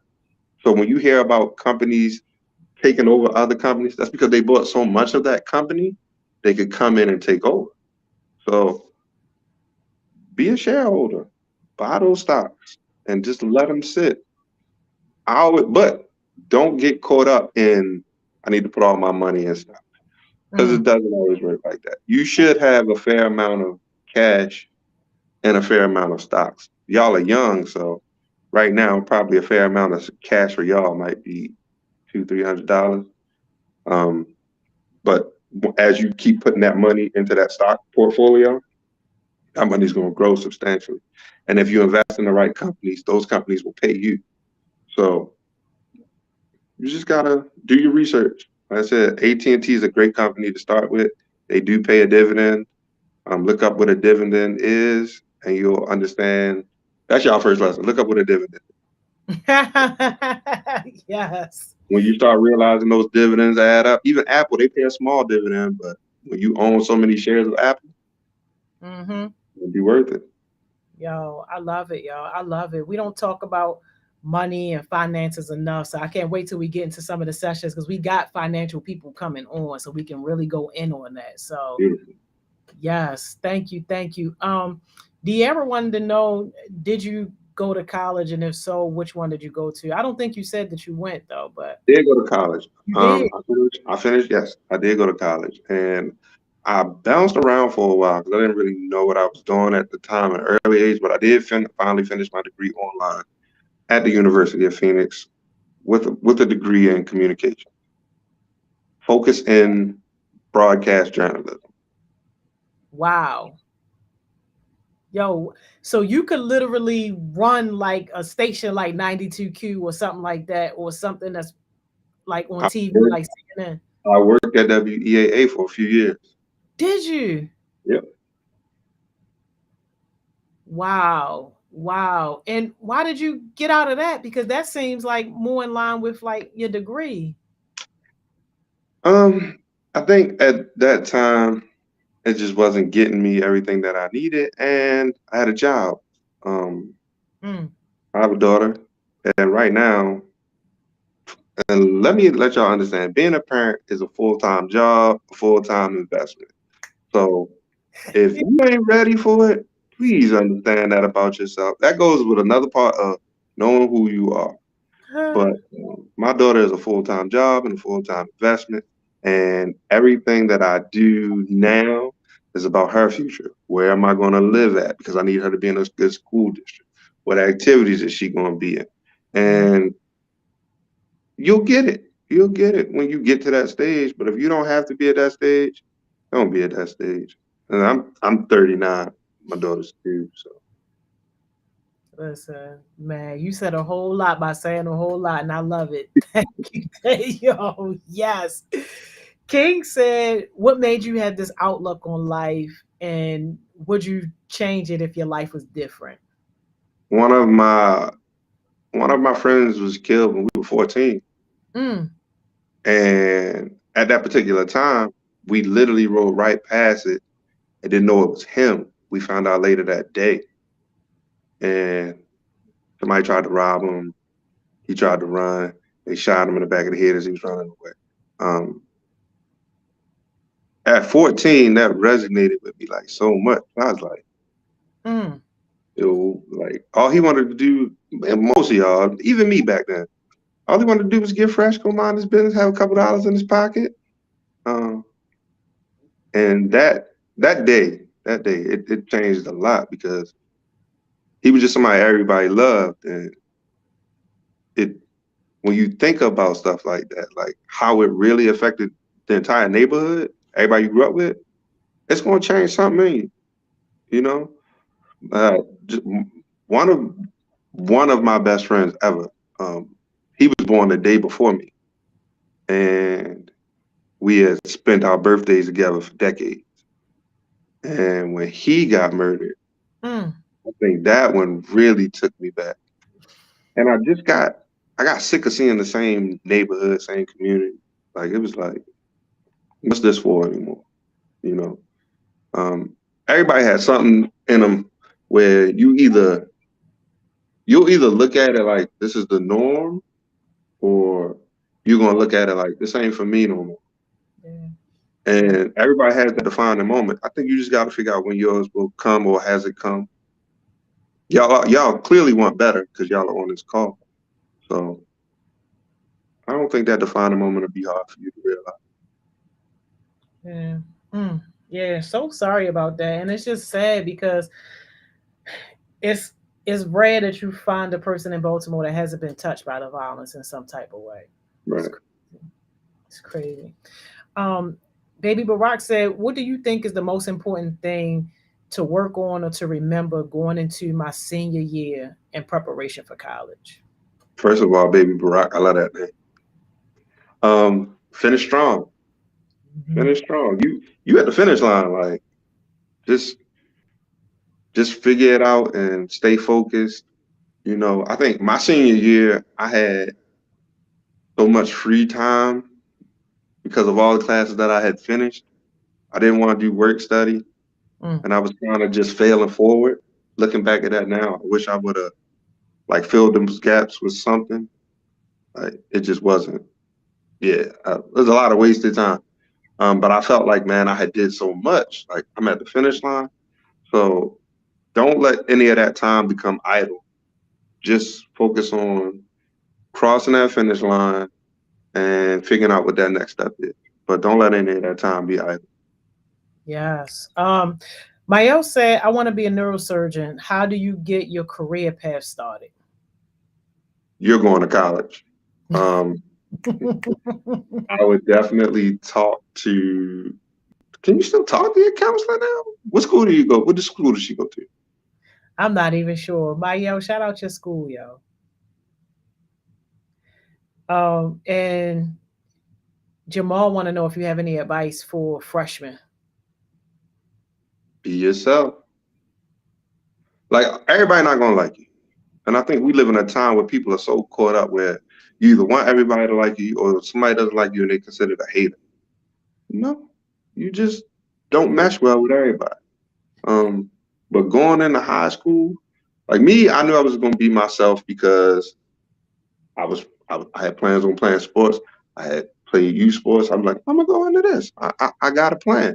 Also, I went to a high school with my brother, and I had been Little Sean middle school and elementary school. I didn't want to be Little Sean anymore. I just wanted to be my own individual person. And I think high school was when I really let my personality flourish because my brother didn't play sports. Um, but me being who I was definitely into sports. I definitely was, I just got along well with a lot of people. I never was out looking for a problem, but I was never a person that was like, you're not gonna chump me either. So, um, just be yourself. High school is gonna be fun. High school, you're really gonna discover the type of person you are. Like, don't let middle school confuse you. Like, Yeah. middle school has you on a path to be who you are, but in those 4 years, because once you realize like adulthood is right around the corner, Hmm. you're gonna really realize what type of person you want to be in life. Yeah. Yo, I really wish we had more time. It's so much more to say. Uh, Mael did say she just graduated from Vanguard, so she's going to Western for high Awesome. school. Yep. So Talk to your counselor. Let them know immediately that's what you want to do. Don't be afraid to go talk to your counselor because that's their job to give you guidance. And just make sure those math and science grades are up there. Um, exactly. but good luck, and I Exactly. wish you the best on that journey. Yes, this was so amazing, Tyrone. You got to give us a 5-second jewel real quick before we let you go. And is it okay to share your email address if any of the Summer Yeah, Hubbies? absolutely. Please, please, Okay. please. A 5 second. I don't know. I'm just big on being who you are. Like That's it. There. people get so caught up in trying to please everybody. I don't care if you like me. Like But my personality is so big, like I'm like, yes, you do. Yeah. I love it. Well, thank you so much. This was amazing. Can you send me a picture of you? Because I'm going to add your picture and your email address to our contact list. So any of y'all summer heartbeats, y'all want to connect with Mr. Tyrone, feel free to do so. But thank you so much for your time today. Anytime. Thank you guys for having me on. All right, I'll see you next time. See you later. Didn't I tell y'all we had some amazing people? Didn't I tell y'all? Listen. All right. It's break time. Dwayne, I screenshotted your comment about being small and being bullied because we absolutely got to get into that at some period during the day. Like we have to address that. Mentors, please reach out to Dwayne. We got to get this situation addressed. Don't nobody bully heartbeats. Heartbeats don't get bullied. Go take y'all break. I see y'all back at 15.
Welcome back, welcome back, welcome back. Hey, I hope somebody is having a great day at work so far. I hope somebody is enjoying themselves so far. Listen, y'all, we're going to get right into it. Y'all already know how we do. We go straight from Towson down to North and Penn with our girl, Miss Money Mo. What's up, Miss Money Mo? Yo, Hi. we just got off 83. We just got off 83. Yo, we making that right. We making that right down North Avenue, Miss Mo. We here. We here, yo. We right in front of the train station. We here. What's up, man? Hey, y'all. How you doing? Good, man. Good. Having a great day, y'all. Like, seriously. I'm sorry. Good. I'm glad that you're having a good day. How you doing? You got the glow on and everything, yo. We love to see it. Thank you. I'm doing well. I'm gonna just, y'all know how 12 p.m. goes. I'm gonna just give y'all a little disclaimer. There's some banging. There's some banging outside, some construction happening. So if you hear, just a little, just don't worry about it. It's okay. We should be all right. We should be all right. Oh my goodness. How did the sessions go? I had to pop in and out, but how did they go? That's amazing, amazing. It's you already know Miss Simone gonna bring the heat every day. And our guest mentor, of course, we bring nothing but fire. Absolutely. Absolutely. Okay. Yeah, I saw Mr. Tyron on here with y'all. So I hope that everybody enjoyed. Do you see my guest of honor on today?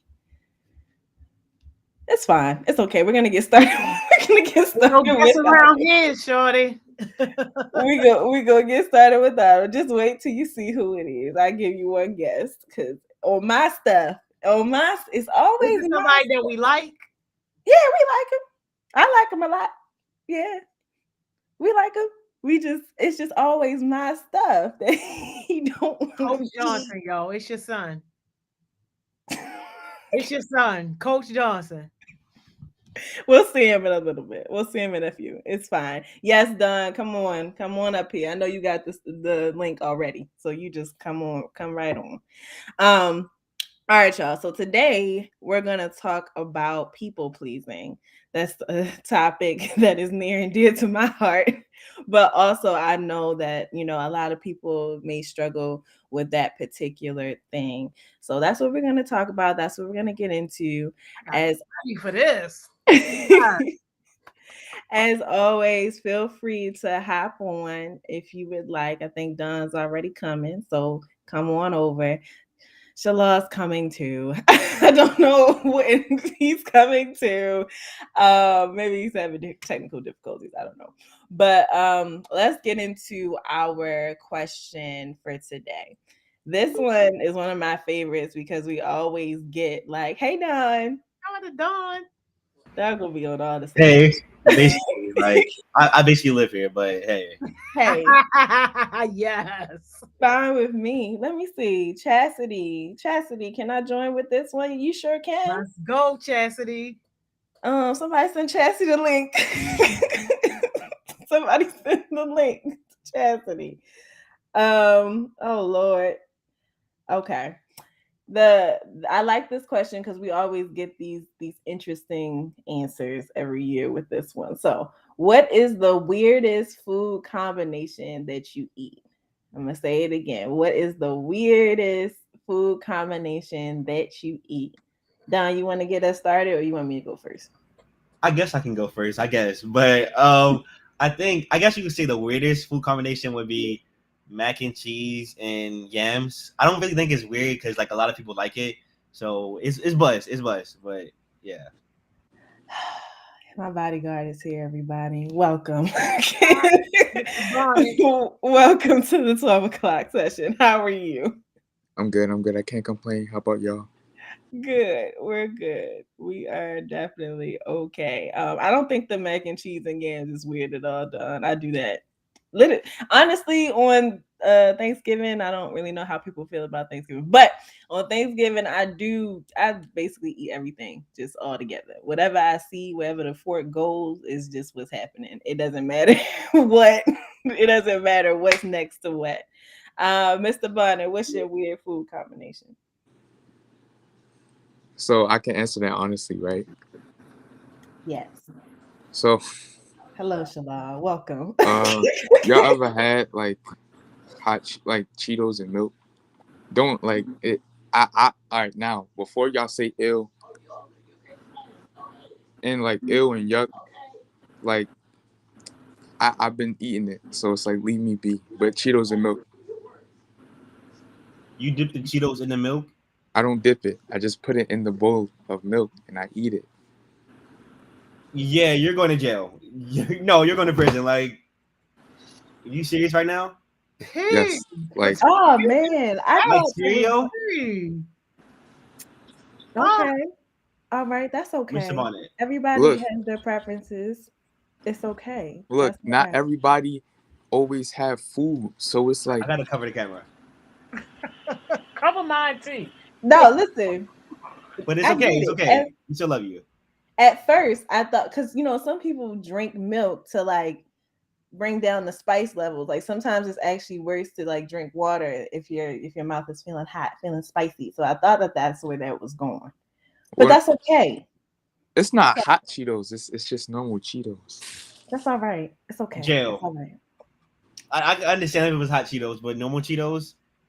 What are you Yeah, doing? because now Miss Johnny on life support. Like, Please, no, don't do that on the live. No, stop. Don't do that. No. Burn me with my ancestors.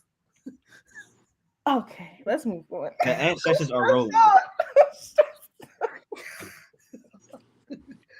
I'm stressed. Oh no, Shalom, come back.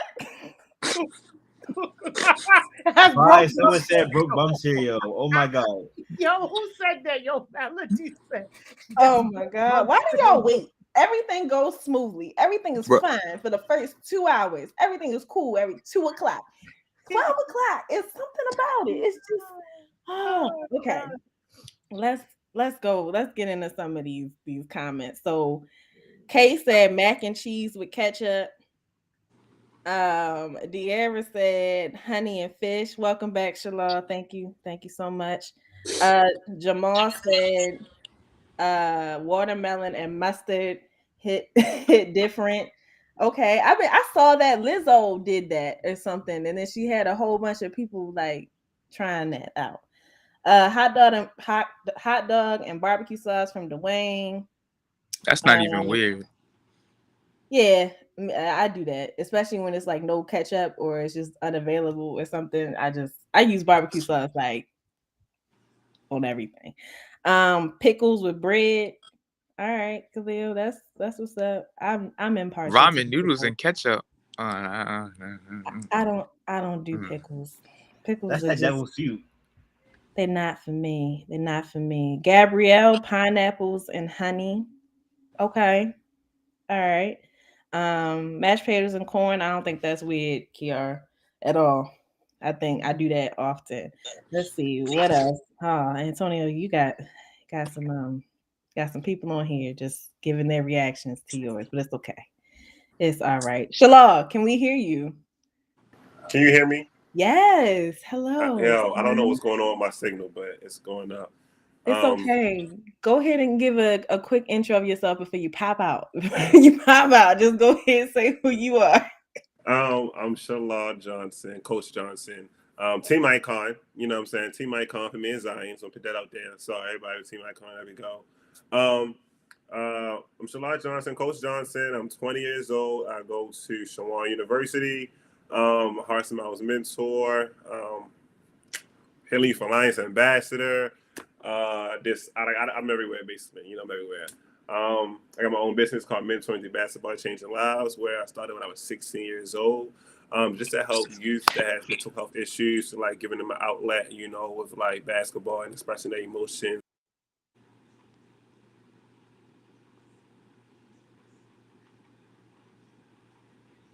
It's all right. Is he frozen for y'all too? Okay, that's all right. Can somebody Take get no a screenshot? screenshot and make no Somebody meme, screenshot y'all. that.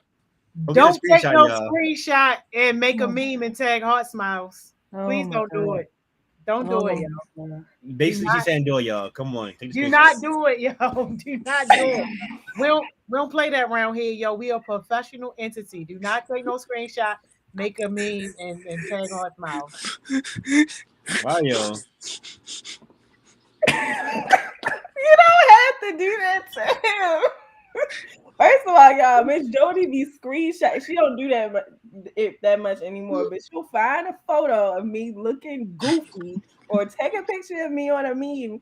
I mean, on a meeting and turn it into a meme contest, and I don't appreciate it. Chastity, Chastity, hi, how you doing? I'm great. How about what's y'all? up? Welcome to the ghetto. Thank you. I'm happy to be here. Welcome. Tell us a little bit about yourself, and thank you so much for joining. Oh, I'm a little shy. That's one thing. Well, my name's Chastity Soto. I'm in college. I attend Coppin State University. I've heard of Heart Smiles before, so I'm actually happy to be a part of this group. I'm shy, but I definitely can hold a conversation. I love the topic we're talking about, and I'm just happy to be here. I love the energy. I just love everything. Yeah. Real. Thank you. Yes. don't worry about being shy. Like, don't worry about any of that. I promise. Once we get into whatever we getting into, because Lord knows where we gonna end up. But you're gonna be fine. You're gonna be just fine. So thank you again for joining.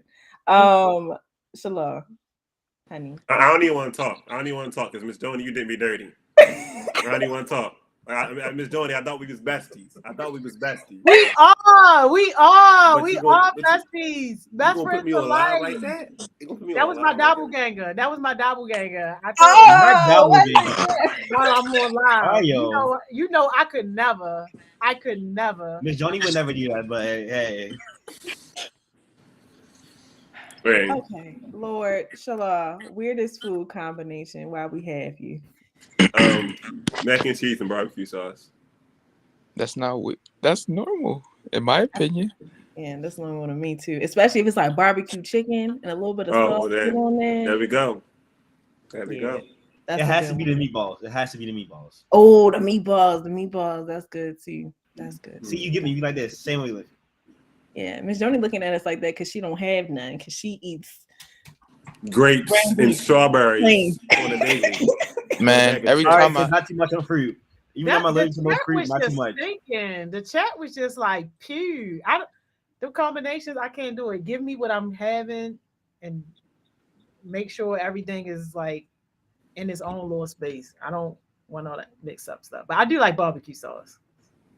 Okay, all right. We'll get to you. You'll go last, Miss Joni. You'll go last. Chastity, weird food combination. I don't do this like often, but when I have TV dinners that have like the pudding and corn, it tastes good to me when I mix it up. wait, Like like that corn? too. can I say something? That's a new one. That's a new one for me. That's a Who new said one. can they say something? Go ahead, Mr. Butter. Y'all know like there ain't no way like them kid cuisines like there ain't no way they expect me to pop them things in the microwave and expect my steak, my corn, and the brownies to be done at the same time in 3 minutes. That's the banquet. That's not kids. That's Whatever the you call them. I refuse to believe that they think my brownie is going to get done in 3 minutes. They do. But I ain't gonna lie. About 3 minutes and like 25 seconds, it will be. You got to put in there for like another 30 seconds. You know what I'm saying? You know, Don. You know what I'm saying? Yeah, we know. I got you.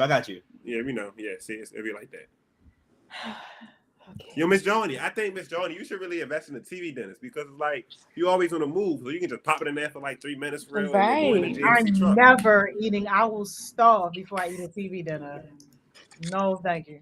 Man, you can't forget where you come from sometimes. I ain't gonna lie. It's okay. She's grown into a clean eater.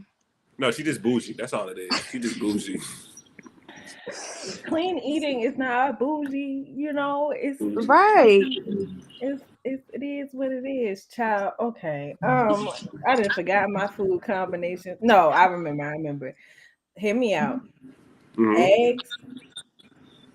All right. It's like a family thing. All of me and my cousins, we all eat this because this is just what we were given. Like for breakfast when we were all staying at my grandparents' house, like this is just what it is. So grits, eggs, hot dogs, chopped up hot dogs, ketchup. Okay. That's This is probably I definitely don't the know. ghetto. This is Huh? the ghetto. This is definitely the ghetto session because I ain't never in my life. I thought she was ready to say like some shrimp and eggs with a little bit of mustard and Old Bay or something. She talking about eggs, Mustard. grits, chopped up hot dogs, ketchup. All of this is together, like in one big bowl. It's great. It's a good time. I've Together? been eating I'm it about all to my try life. that. I'm I'm about to try. alive and well. I'm about to try Well, that. Okay. No. Don, how All come right. she don't go to jail? That's crazy. yo, Somebody put me in bro, jail. Who said bro. jail? Somebody did said that. No, They, no, they call Antonio, me you got to Jay. jail for a Put me reason. right in Like jail. you said regular Cheetos and milk. I was thinking hot Cheetos. Like, okay, that's okay because I it's thought it hot. was But hot like, Cheetos. no, it's regular Cheetos. The cheese Cheetos. Oh, okay. All right, that's fine. That's okay, everybody. It's It's all okay right. though. Look. Like, it's a safe space. It's a safe space.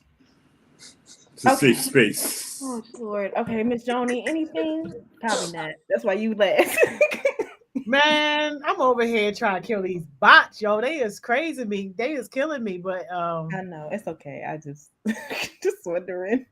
yeah, man. But no, just give me some nice little watermelon that's cut up right, some strawberries, some little grapes. Yeah, bottle of water. So I'm That's pretty not sad. weird. That's That's not regular, Miss weird. She Joni. You That's don't a talking eat that's about a that. weird. that's an elegant meal. I don't think I have anything that would be classified as weird because I'm not a person that is adventurous with food.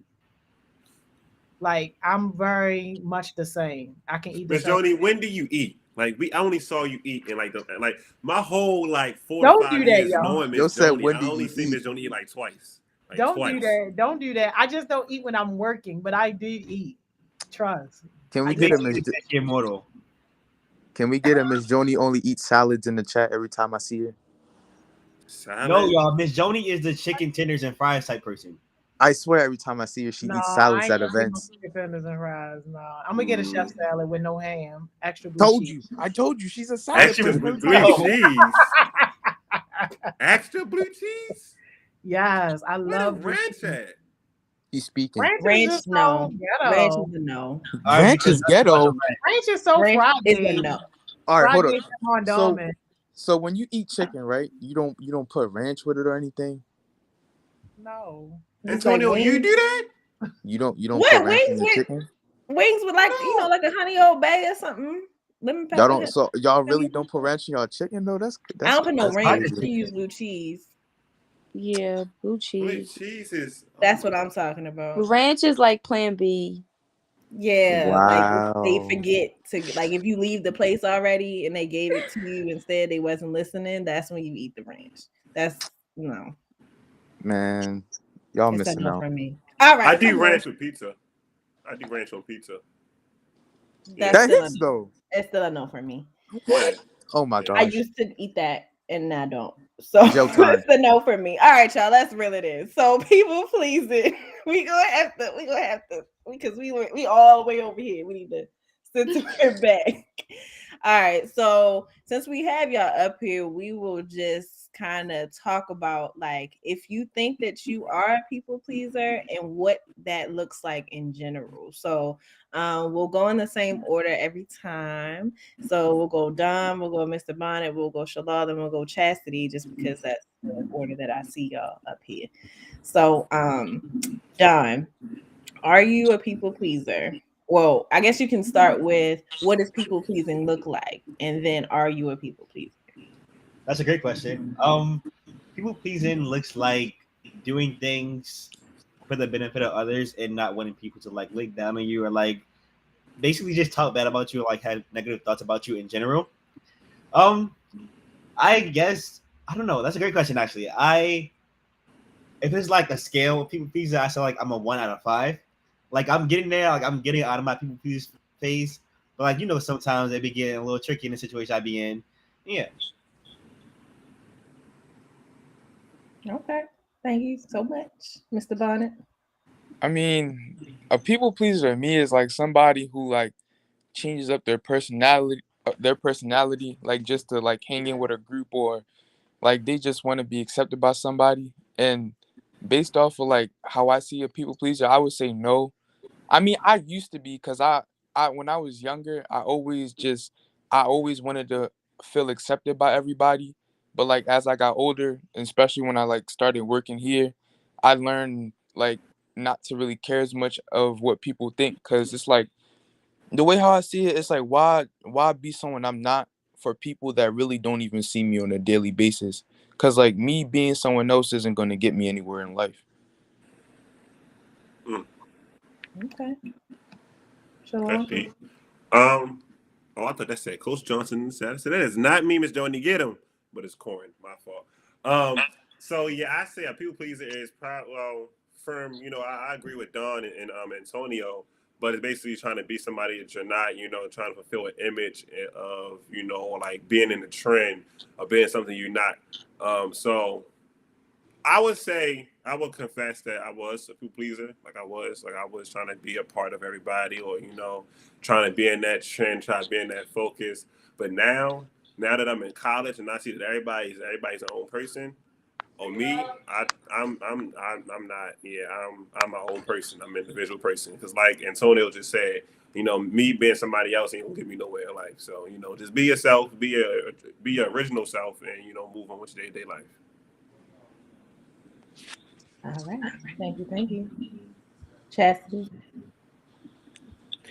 I personally feel as though I'm I'm it's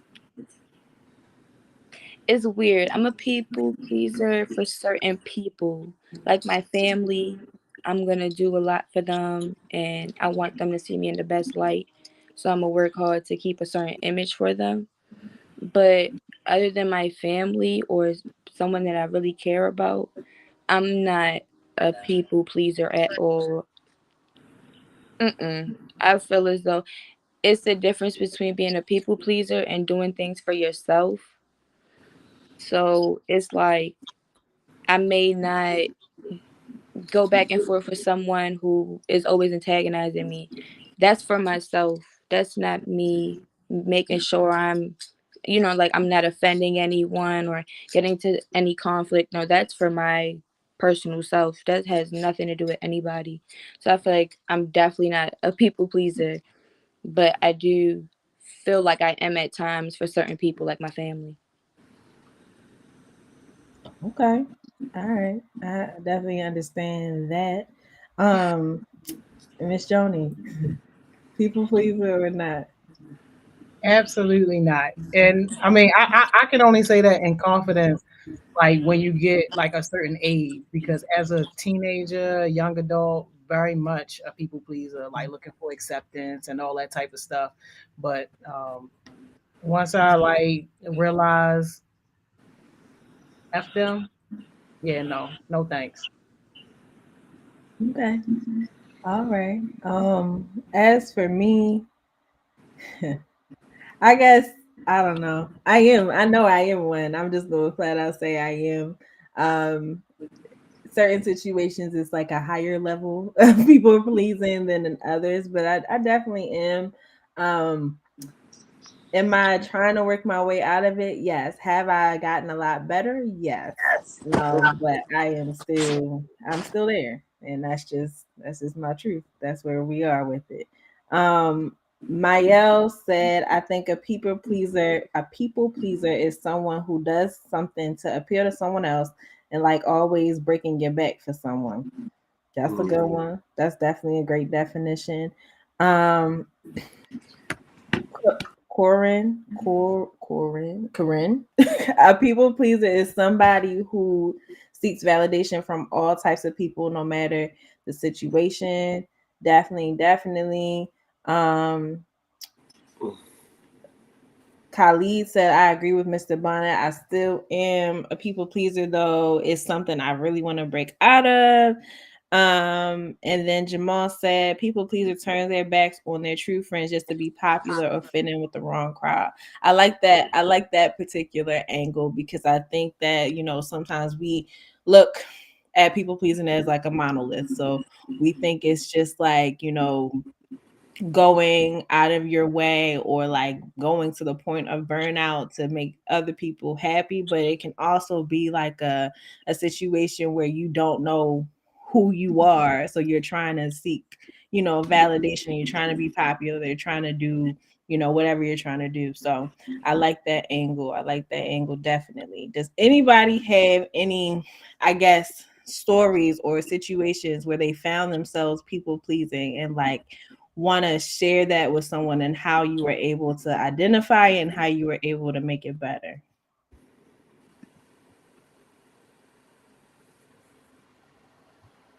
I can go. I was gonna say. I can go, but it's also a question in the chat too. I want to answer when we get back. Okay, let's do question first, Shalal, and then Don. Go ahead with your answer. Okay, well, Marquis said, I have a friend that Miss Johnny, you be on point. Miss Johnny. That's how we besties. That's how we besties for real. Oh, now y'all besties. Yes, the question is, I have a question. What if you have a friend that is fake? Well, just like Miss Johnny said, you better block and delete.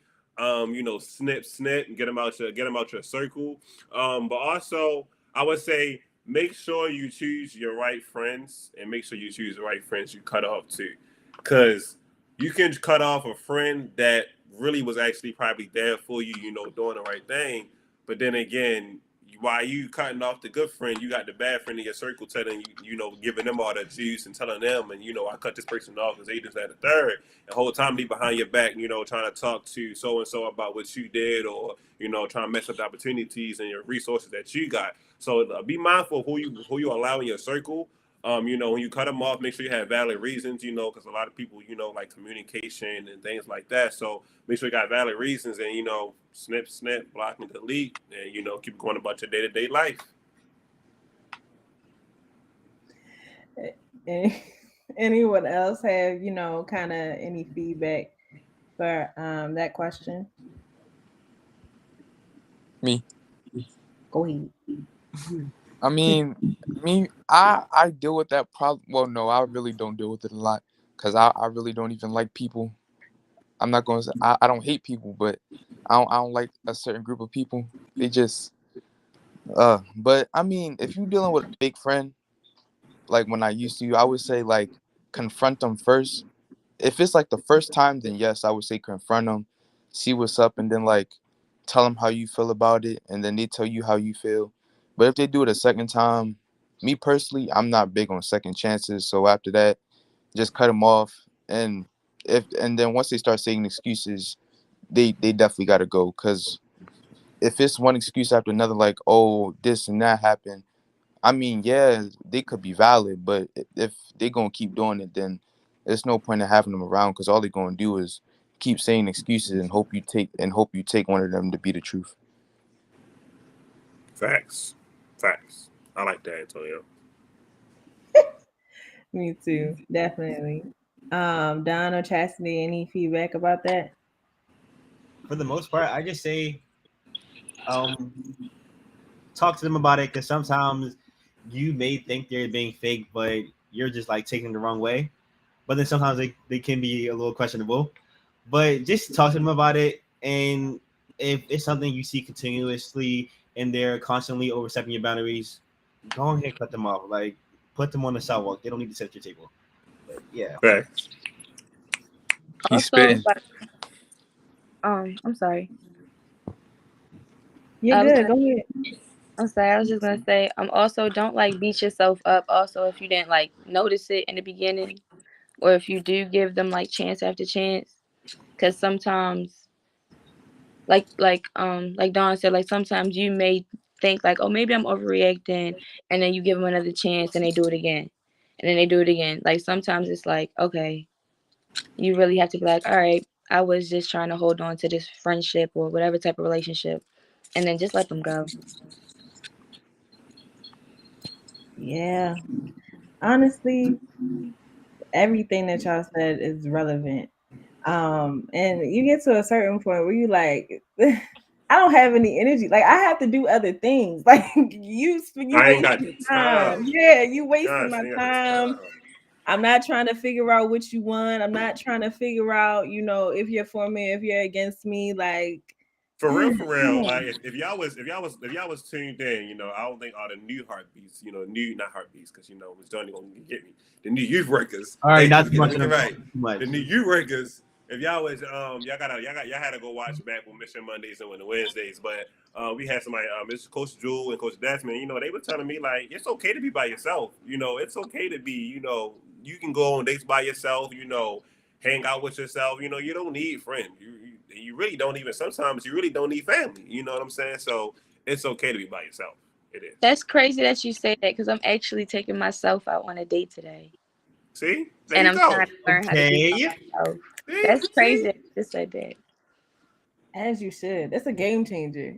Like if you go just take some time with yourself, take how you can process your thoughts, actually hear whatever noise you're trying to block out with work and school and friends and family and stuff, and actually work through, just some things that you didn't know about yourself. It's a good time. It definitely is. You ain't gotta worry about what time you gotta leave, what time somebody picking you up, what time, whatever things that you have to worry about with other people. It's a good time. So enjoy yourself. Definitely enjoy yourself, Chastity. Thank you. Um, you're welcome. I had now y'all know. Okay, there we go. Mayo said I had a fake friend. We're not friends anymore, but back then he was manipulative and always turned the group against each other. Ooh, I had that. Sorry. We That ain't had your a friend. confrontation. We had a Mhm. confrontation and it ended up with the group splitting in half. Been there. Been there. All right. Mhm. All Can I right. say something? Like, all right. I think Antonio, you said it too, but like second chances, like I know people are not like I know you're not big on second chances. I mean, truth be told, I'm not, but like the heart and the type of person that I am, I'll give it out. And the reason why I say that because a lot of people, just like how you just said, Miss Mo, like a lot of people, you have confrontation, you can confrontate somebody, and the first time you let them know what they doing, like, and you see them trying to basically, fix that self or try to be a better friend. Now, I would say give a second chance, but you don't mess with them as close as you used to. You a lot of things that y'all used to do or you used to tell him, or her, or whatever the case may be. I will watch that. I would have limitations on the second chances because I'm not just ready to give you a second chance for something that you already did and then let you just come back like we just all buddy buddy. That ain't ready to happen. But I would give a second chance with limitations, and that's because who the person I am. But like really, I don't even really want to give I don't even really want to give a first chance to be technical, but it just happened. So I would give second chances with limitations. Well, it's not like the reason I don't like second chances personally Mm-hmm. is because it's like when you give a certain, especially when you know them for years, so it's like they know how you are and what you do and don't like. So it's like I feel Mm-hmm. like when I give somebody a certain chance, they feel as though it's like, okay, he gave me a chance after what I did the first time, so maybe I like that means that he'll most likely let me do it again. Like, Oh, no. so you don't want to get taken advantage of for the second chance that you gave him, basically. Cause like me, if I always expect something like some dumb stuff to happen. So it's like I'd rather avoid it happening than to let it happen behind my back when I'm not ready for it. I get it. I Yeah, I get it. get I that. get it. I had to get out of that because I noticed I was not allowing myself to experience new people. Like I was just like, seen that before, don't want to be friends with you. Seen that, don't want to talk to you. Like it was very much like I realized like, I'm like I have the same friends and I'm still in this same position. I have no one around me that's like a different voice, different energy, different motivation, different stuff. So it was just like sometimes I still feel that way, definitely, but sometimes I'm like, okay, maybe it's just me being my old self, just not trying to grow at all. Let me see where they're at. And then, like you said, limitations. Once you see they crossing, oh no, I got to give you boundaries now. And if Mm-hmm. you cross those boundaries, oh you gone. Cut, Real. cut. Yeah, most definitely. And boundaries is the key word. That's the number one thing to stop the people. Everybody need boundaries. Yeah, like I mean, of course, there's other things that you can do to, stop, but definitely like the boundaries. Like, no, I can't say yes all the time. I can't always go across town for you and give you money and then come back across town and pick your little sister up. And I can't do that. Gas is $17 a gallon. I can't do that. So sorry. So like that's the number one thing that you have to do. Establish healthy boundaries. Healthy is important too, because there are like unhealthy boundaries, and making sure that you know what they are and you stick to them, because that's an important part too. You can say them all up and down, but you have to make sure that you stick to them as well. Oh man, we lost Chastity. Hope she comes back. Don, let's go back to you with with your story of people pleasing. We got less than 10 minutes, so we All just right, got. I luckily forgot the question. All right, but It's fine. I'm sorry, Don. My fault. You it's fine. okay. You fine. It's okay. Just an example of when you found yourself people pleasing, and like how you were able to get yourself out of that, or like what you did, how you were able to identify it. Just whatever you want to tell us about it. Okay, an example of when I find myself people pleasing is when it comes to like people and like my pronouns. It's like sometimes I use the wrong pronouns and I don't want to say anything because it's like, okay, because it might come off the wrong way. They're like, oh, yeah, this person's like really mean. I don't want to talk to them. So I just let it slide sometimes, but sometimes they do notice and they reach out to me about it and they apologize. I'm like, it's okay. It's okay. Thank you for recognizing and stuff like that. And I'm kind of getting out of it. Like now I'm getting better with correcting people and being able to be who I am. So yeah. The one and only Don Don. Yes, Period. yes, we love to see it. Thank you for sharing that. Anyone else? Examples of people pleasing in your own life? How you were able to I identify it? mean, besides being there for people more than they was there for you, can they go for like family too though? I was just Yep. about to say, can they Being go for family? Yeah, exactly. We on point because like, I mean, I ain't gonna tell my story. It's just a lot. I mean, like, I don't know, like, just I I don't mean, know. me personally, well, I'm 20, and I just had Uh-oh. a new baby sister at the time. So this is like this is my first year in college. I just finished my first year. So it was like, what am I supposed to do? Because I'm so used to taking care of her, and now I gotta leave. And once I had gotten used to doing my own thing, it was hard when my mom would ask me like, "Hey, can you come on Thursday and watch your sister and so?" Because I got out early on certain days, and so it would be like, "Oh, I had a party that day I want to go to." Like, I really don't want to watch her, but I would still end up coming home and watching my sister anyways. So it would be like, I don't want to, but at the same time, it was like, maybe this is where I'm meant to be at. Like I'm not questioning nothing that happens in my life. I'm just going with the flow. So it was like, this is draining. I don't know if this is what I'm supposed to be doing, but I'm gonna do it anyways just because I want to please my mother and I want to make sure she's okay and not like being overwhelmed. So Yeah, most Yeah, definitely. understand that. Yeah, and I Understand think that. like one of the things that comes with people pleasing definitely is like avoiding confrontation. Like sometimes like you don't want to say no because you're like, okay, well they're gonna get angry with me, or they're gonna get angry in general, or like somebody gonna get cussed out, or like whatever.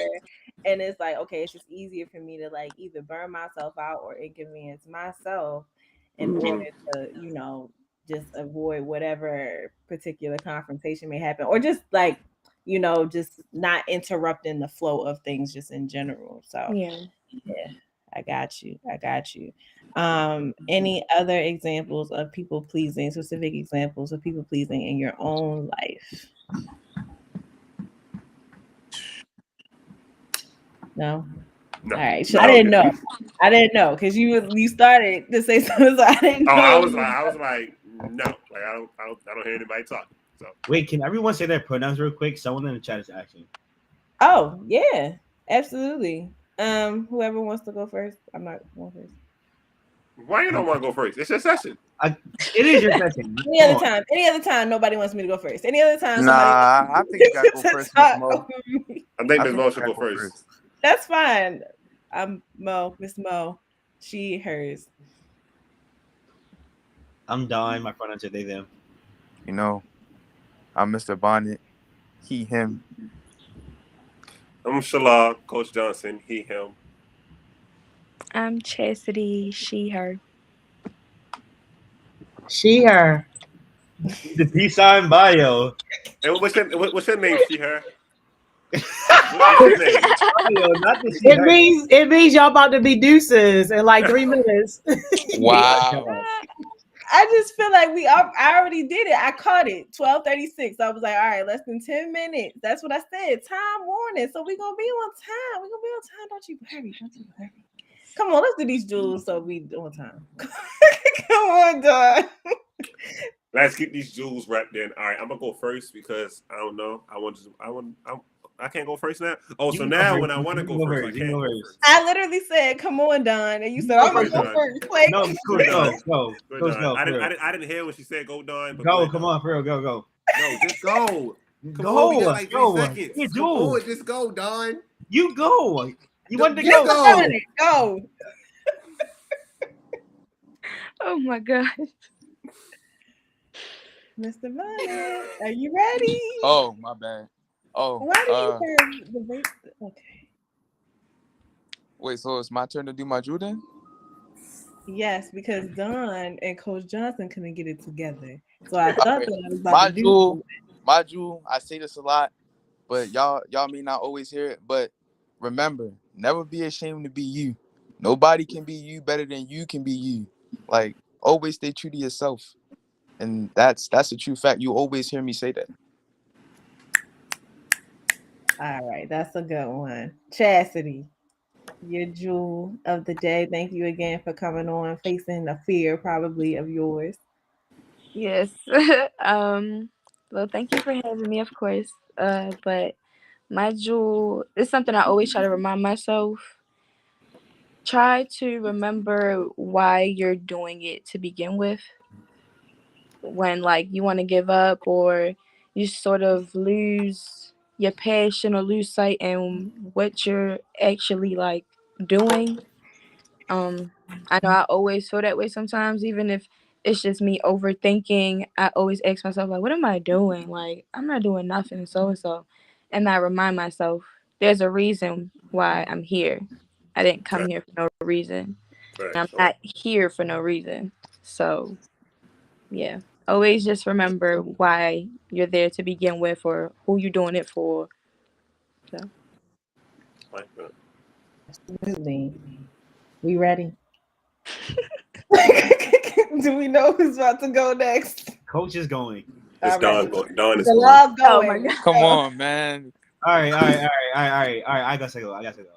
Thank you. I say this a lot. Like y'all gonna get tired of hearing this, but if it's out of your hands, it needs to be free from your mind. Out of sight, out of mind. That's it. There we go.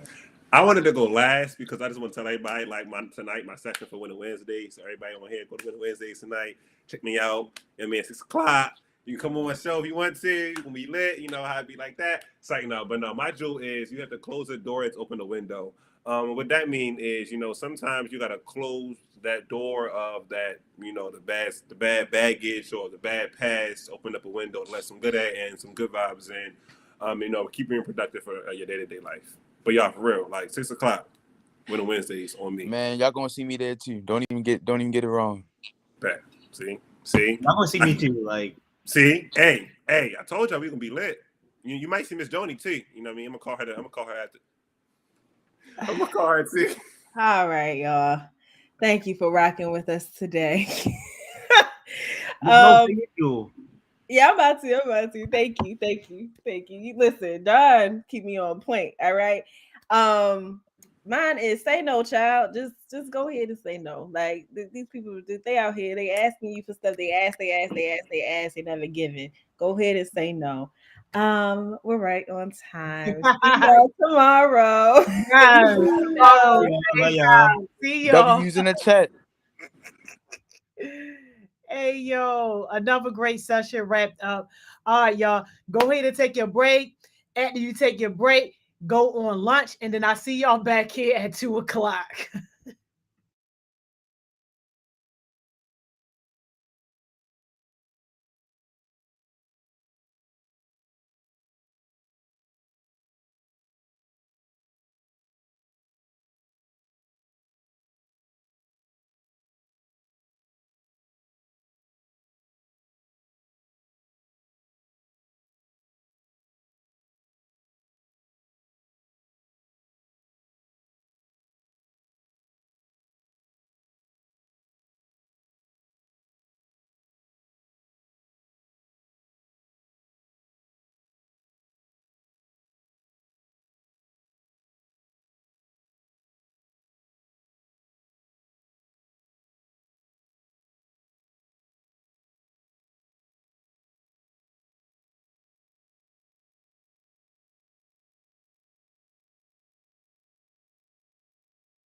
Welcome back, welcome back, welcome back. Hey, I hope y'all had a good lunch break. I hope somebody is having a great day at work today. Can y'all believe we had our last session of the day, yo? We had our last session of the day, yo. Definitely about to be a banger. Y'all know the heartbeat sessions. When they come to kill. About to get my mans on here, y'all. Y'all about to love this young man, y'all. We call him Finn, aka Lucky Finn. What's up, Finn? What's up? What's up? How you doing? How you feeling? Good to see you. I'm good. I'm good. Yo, Always good. I feel like it's been forever. And when I saw your topic, I'm like, okay, that's one time. Yeah. It's been a while. I've been working a lot, and yeah, just been staying focused. And you know, I always got y'all in the back of my heart, but you know, I'm focused on what I'm trying to do, into the goals. Yes, yes. Well, we're gonna get into all that. So, first things first, I know who you are. I know how amazing you are. Can you introduce yourself to my summer heartbeats? What's up, Beats? My name is Finn. Uh, I'm 19 now. 19. Um, I was started with Hard Smiles maybe not last December, but the December before last, and I used to be on a youth food security team. Attended a lot of Winter Wednesdays, Driving Thursdays, and Focus Fridays, and yeah, I've been with Hard Smiles for a little bit. I've been to a couple events and just helped out where I could. And right now, I'm a correctional officer at the Harford County Detention Center. Um, I was really keeping up with the personal training thing, working out and all that. I still work out, but I leaned away a little bit from personal training just because of the time. I've been working like over 60-hour weeks and stuff like that. So I just been really focused in one area. And once I dial my focus down from working so much at the jail, I'm gonna have more time to do everything else. I'm also looking into getting my personal training certification, but by the end of this year, so that when I do start personal training back up, by the time I can, I have everything certified and official, so I don't gotta worry about nothing on the legality ends of things. Yes, yeah. So, can you talk a little bit about how you got to be in like the jail because you fresh out of high school for real? Yeah, so You fresh out. my end goal is to be a police officer. So the path towards that, you could start at 21, or some people do firefighting. You could also be a police cadet, but you can also go to the detention center, and that's put me in an organization, put me in a kind of career path that I want to be in. I got family members that are CEOs, so you know that was just the path I was gonna choose to become a police officer in the future. I started at 18 actually, fresh out of high school.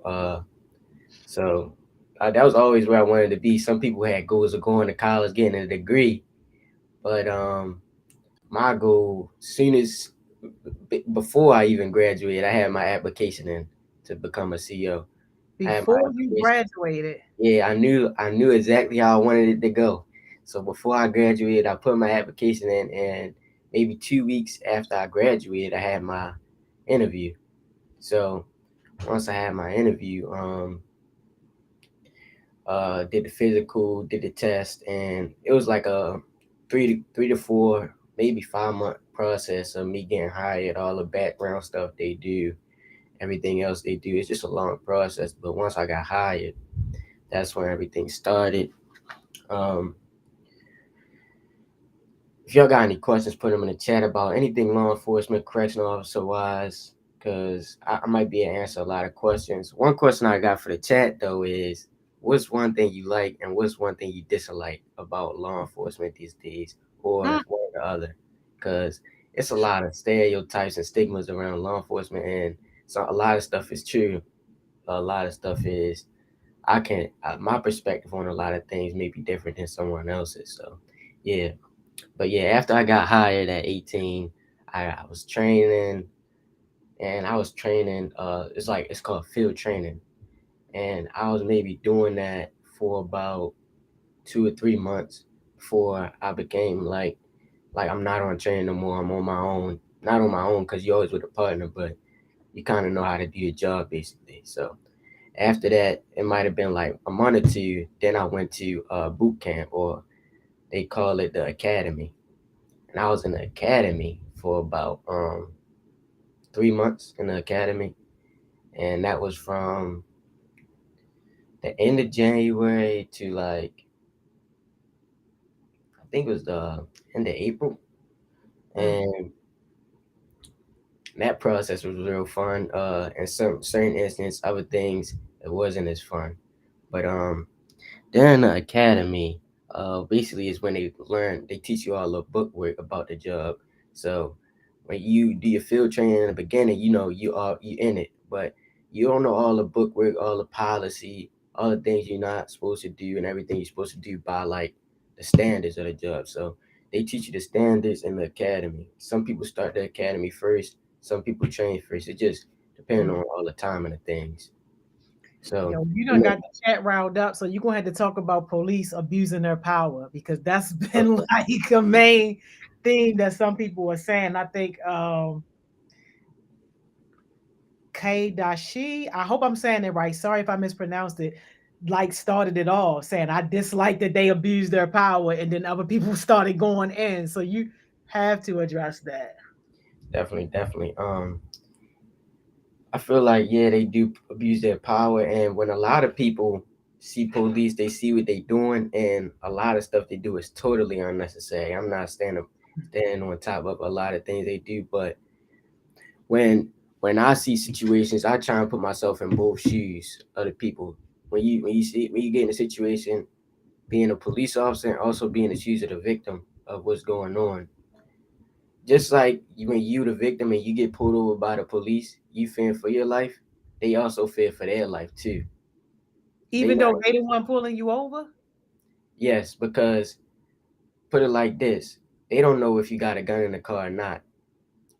And not all police the same way. Like, the more experience you get, the more relaxed you get. But say you get a police officer that's a year on the job, he only made a couple stops that wasn't with a partner, and maybe this one of his first couple months by himself.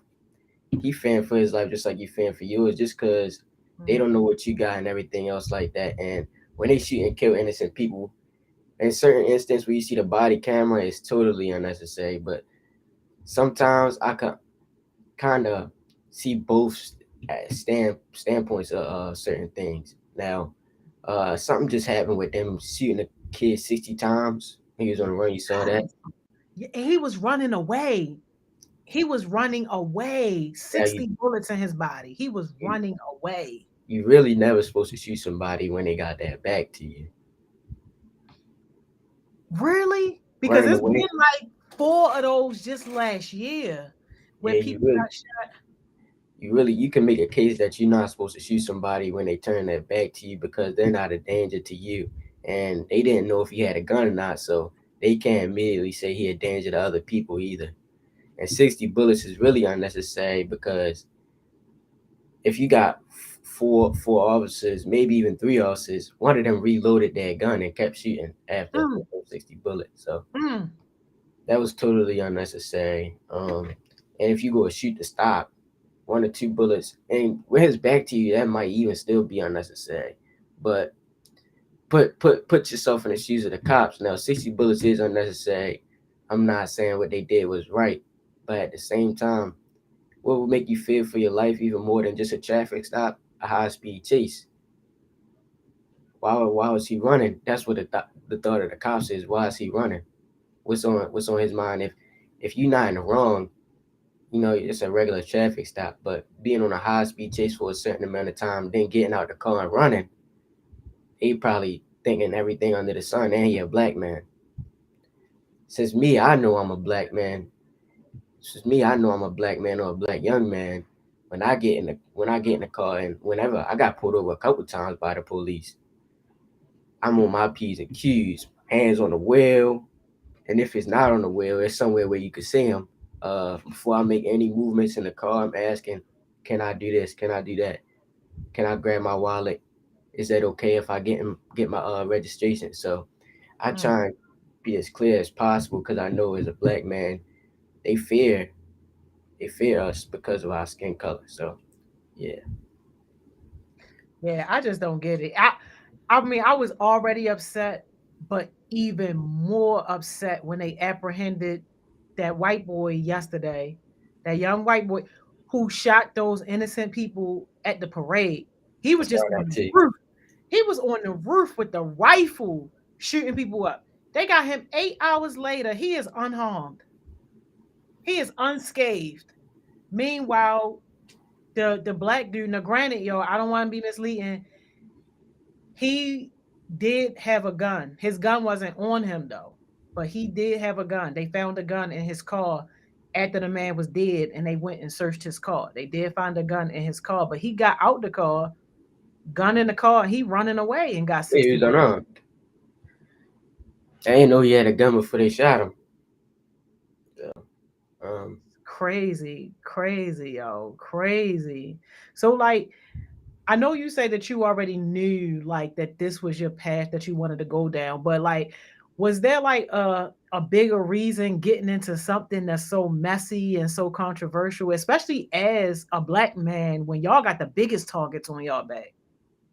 So ever since being a little kid, I used to really like watching the cop shows. And some people grow up hating the police, some people grow up loving the police. It was just like a neutral with me. Like, I saw police, and when I was younger, I really liked the cop shows. I really liked the crime things, like Mm, getting interested in that type of stuff. Watching certain crime shows, I know the ID ones and all that. But after time went over, seeing about how everything going, and of course it's a good job financially to take care of my family to get me to where I want to be. But mm, the second part about that is like changing the system. Like people say, why you want to be a cop, this and that.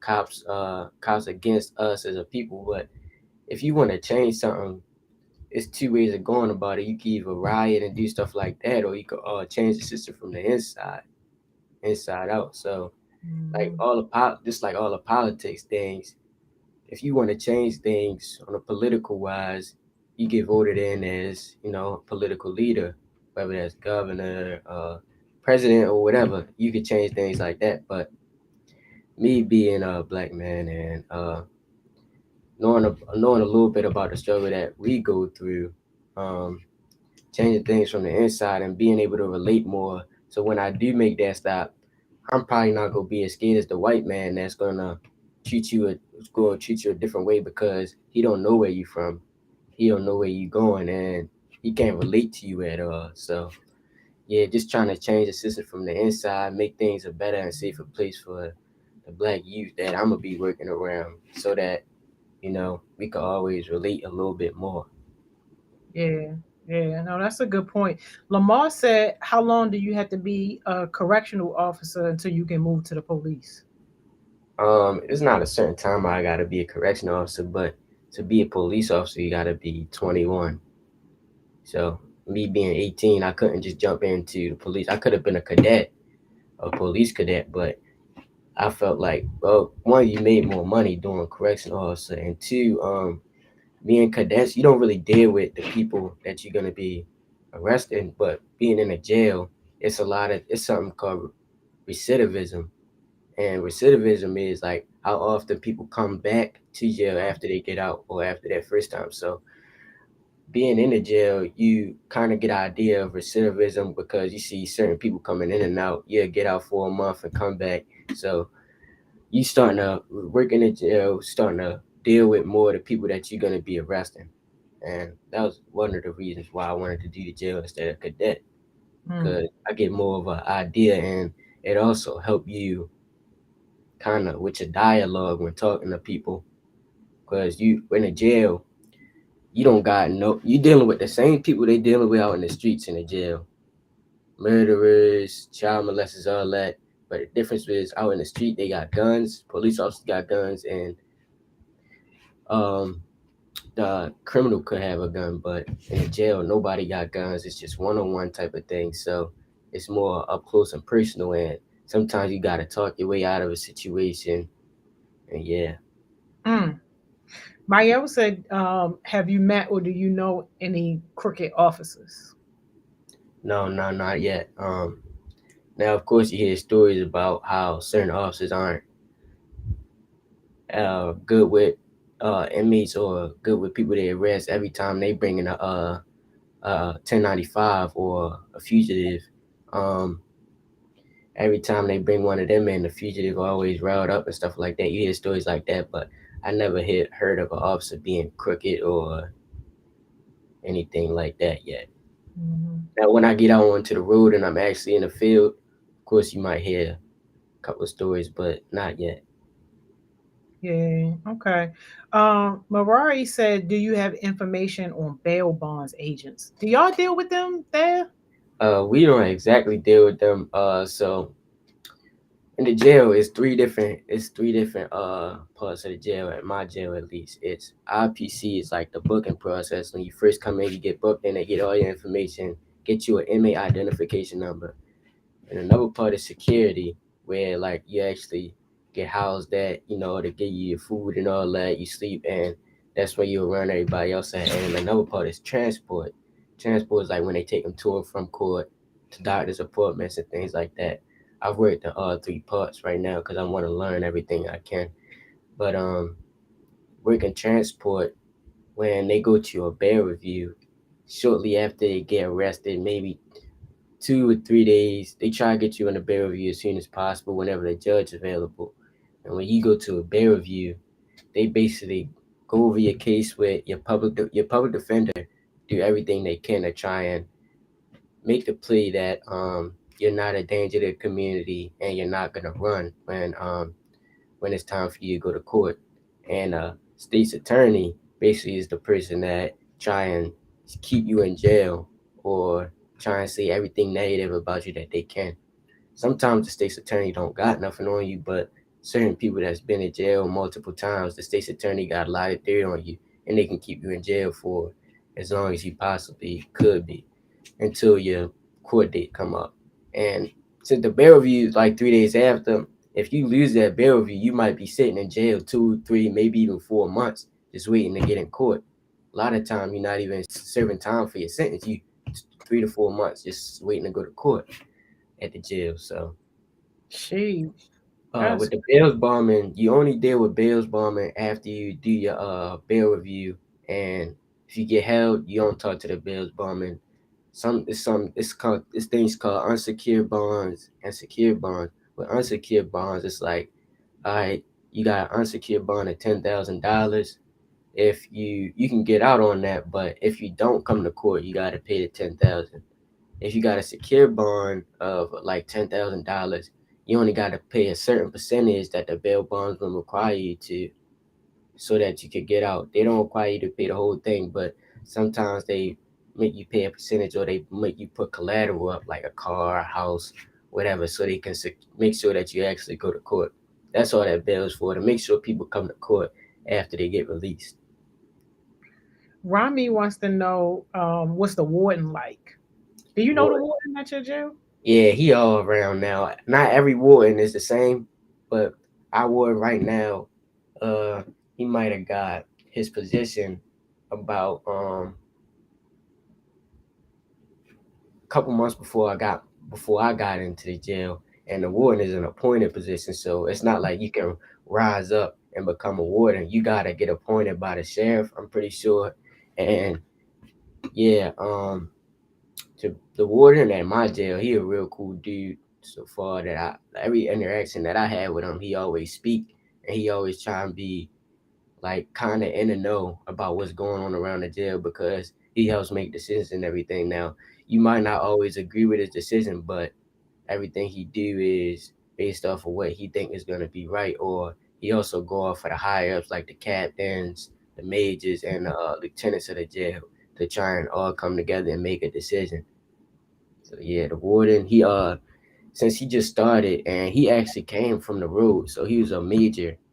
He was a major, and that's the second, no, the third highest. You can be it's major, colonel, and then sheriff. He was a major out on the road, like as a police officer. So he know that whole aspect of rising up through the ranks to become a major.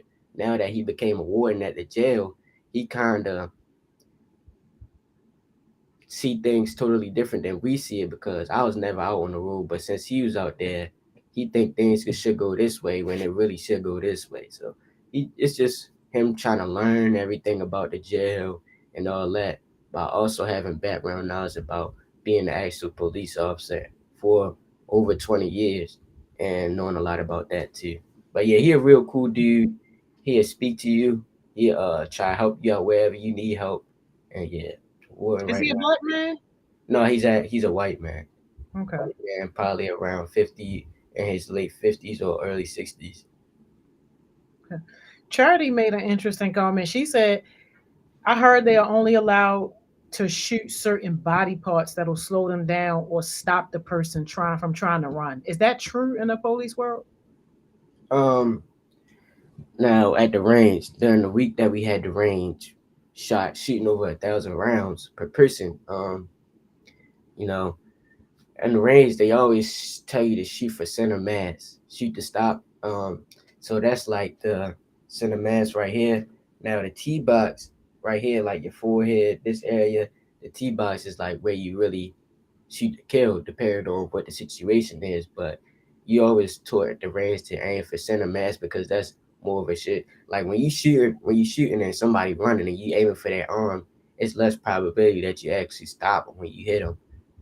But when you shoot for center mass, they usually, stop or things like that. So yeah, that's what we taught to shoot for center mass at the range. Man. Yeah, that and it almost sounds like center mass is going to kill you even because you're going to hit a major organ. That man. Kamora said, what's it like being an African American working around cops? Like, are you ever uncomfortable? Now, um, I haven't personally. Now, of course, you got the skepticisms about certain people being racist and stuff like that, but I've never dealt with a racist person up front where I know he's racist. So working around all the white guys because it's definitely like a, a lot more Caucasian people at the job than it is African American. So being in an environment where it's a majority of white guys at the job, it's definitely you gotta adjust. Like now, with my high school, I went to Eastern Tech High School, um, and it was a big mix of variety of different races of people. It wasn't a lot of black people, a lot of Asian people, a lot of Hispanic people, a lot of white people. It was just like a big mix. So going to high school in that type of environment kind of allow you to, you know, being able to talk to and try and relate to and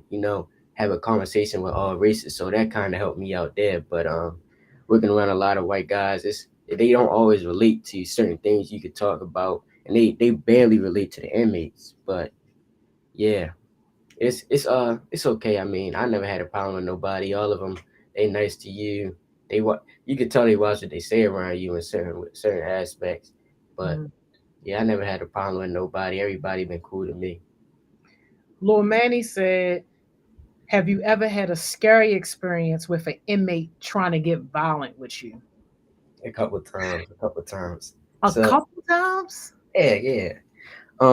So a downside about being black at the job, right? And I'm dealing with it almost every time I work there, and a new person come in.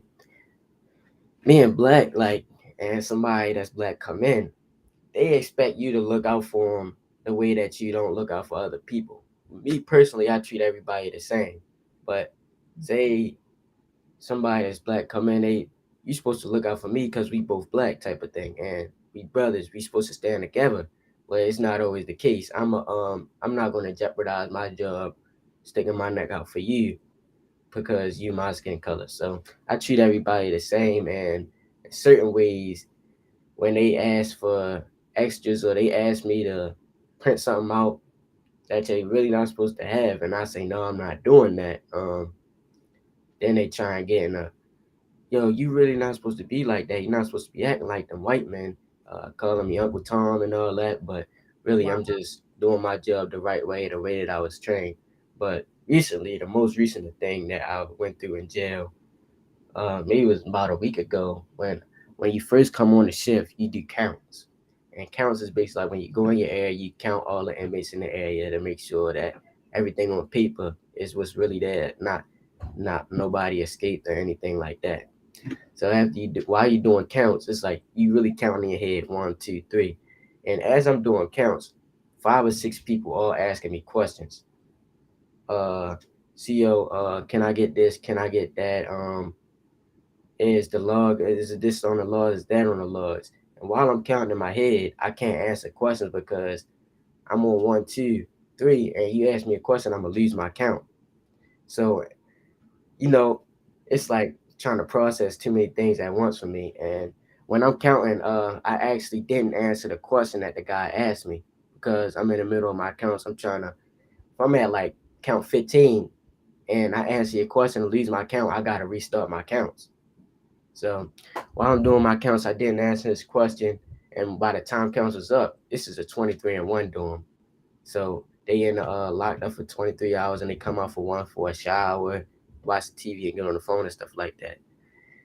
I sent the next dude back and the dude that I didn't answer his question, he actually was upset and I let him out for his hour of rec time, whether he was going to take a shower or go watch the TV or get on the phone or something. He got out and the first thing he said to me was, "Why you ain't answering my question when you walked past me?" I said, "You saw I was doing counts. I couldn't answer your question." He get mad. He automatically just starts getting upset. Like, you better ask who I am around this jail. I slap you doing this and that, like making a big scene. And after he threatened me, I I kind of was still gonna let him have his hour.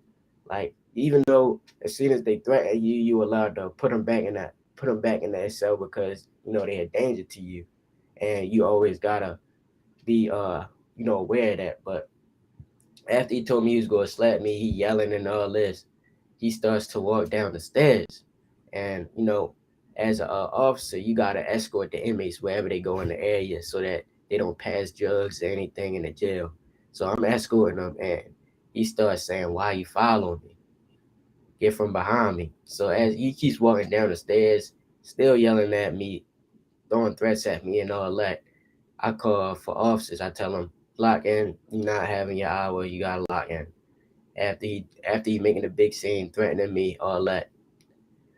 So as I told him to lock in, he get undressed and hop in the shower, like completely, like ignore what I told him. A whole bunch of officers come in. When you call for all available officers, it's probably like 30 seconds to a minute. Now he didn't ever approach me in a fighting stance or anything. It was just threatening. And you gotta take somebody for what they say. If you in the area, it's you and him 1-on-1. You don't ever want to let your guard down. So the safest thing was to make him lock in. So once I told him to lock in, he said, "No, I just got it on my hour, this and that." Officers come in and they pull their tasers out. Whenever you call for all available officers, it's usually something going on in the area that's maybe a fight, maybe the inmate might be coming towards you or anything. So officers come with their taser out. He's disobeying orders. I'm in the shower. Y'all can't tase me, this and that. So eventually they talk him into turning around and getting cuffed up. Mind you, still butt naked from the shower. Oh my gosh. He didn't want to get dressed. So he's butt naked from the shower with cuffs on. And he like the officer's like, can you put your pants on? No, I'm not putting my pants on. All right, so now that he not putting his pants on, he cuffed up. They attempt to put his pants on, and he kicking. He kicking. No, y'all not putting my pants on. So once he started kicking, they pinned him up against the wall. Then they tried to put his pants on while he was against the wall, pinned up. He didn't go for that. So they had to go get a blanket and wrap it around him because at this point, now that he being aggressive, he's sending threats at the officers. He's gonna get taken out of the area for a little bit to cool down. While they're have him pinned up against the wall, wrapping a blanket around him, he he yells a suicidal statement like, I'm something about killing myself. He yelled a suicidal statement. So at that point, he got to go talk to mental health. So when they trying to carry him out the area and stuff like that, he's still fighting when they trying to carry him out the area. So at that point, they had to pin him against the ground and put leg cuffs on him so that he wasn't doing all the kicking and all that. And they had to get another blanket because the other blanket, it was like real thick and stuff like that, and it wasn't gonna work the way he was moving around. They had to get another blanket, wrapped it around him. They carried him like no, like 6 people carrying him at one time because he doing all the fighting and stuff like that. Carry him out the area to go see mental health and all that. And yeah, that was the last time somebody threatened me. And could have possibly in the area, it's just one on one most of the time. Could have possibly put his hands on me, but I never got in a real fight yet. I can't. That's oh my gosh, yo. That's just too much drama, yo. Well, thank God nothing happened to Yeah, you. yeah. It's and a lot of them that come in on 23 and one or in the intake dorm. It's probably like their first 5 days in the jail at that point. A lot of them are detoxing.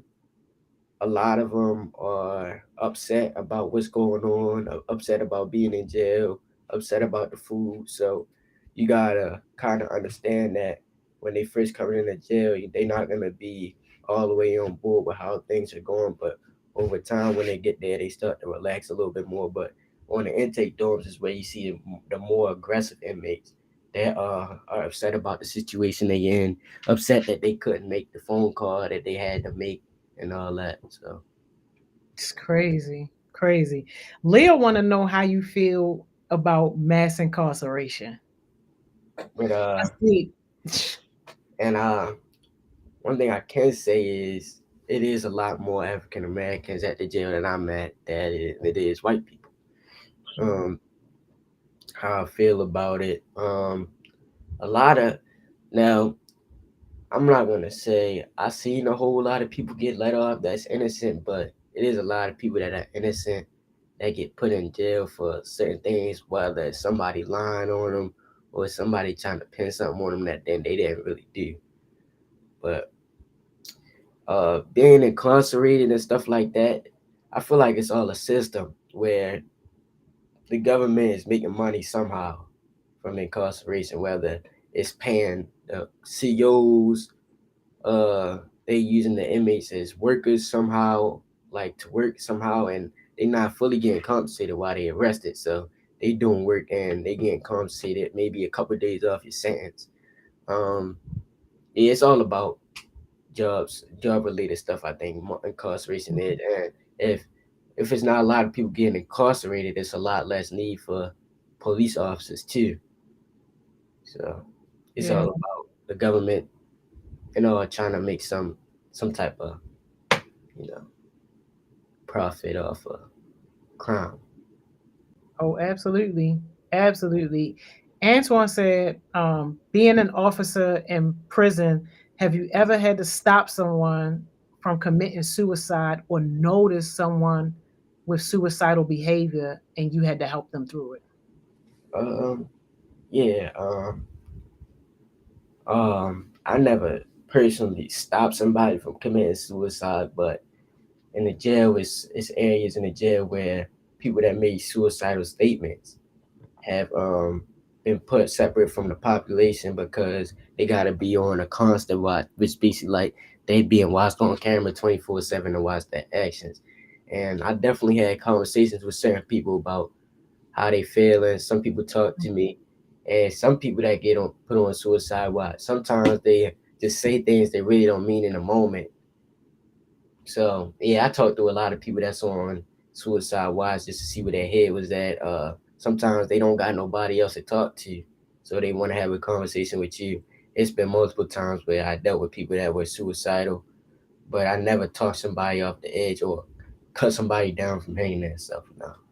Hmm. India has a very interesting question. India said, how big of a factor do you think someone's environment is after their release? Is it in recidivism? Like, is the problem with the individual, the environment, or both? Um, it's both because it's so hard to get a fresh start these days because once you live in the area, you know how everything go in the area. It's like moving out of Baltimore City while living in Baltimore City your whole life. It's gonna be hard to learn the area, learn the people that's in the area, know the food spots, family around Baltimore City and all that. So you actually moving away and stop talking to the people that you used to mess with a whole lot would be a lot harder at the ages of 24, 25. But recidivism, it all goes into, I think, who people you hang around and the stuff that you get into. A lot of people that go into jail or come into jail are already gang members and stuff like that. So that has a big effect on what they getting into when they get out of jail. Whether they doing crime like robbing people, killing people, or whether they just selling drugs and stuff like that. The people you hang around a lot of times dictates your actions. Just like if you doing a lot of hush miles work and stuff like that, you less likely to get in trouble over somebody that's hanging out outside with their friends all day and their friends sell drugs or do stuff they're not supposed to. You might not even, and a lot of times you might not even be the one that's doing the crime, but you get caught up in a situation because you with the wrong people. Mm-hmm. Yo, Jamal said, "How come the officers don't get rubber bullets instead of the real bullets?" I like that, yo.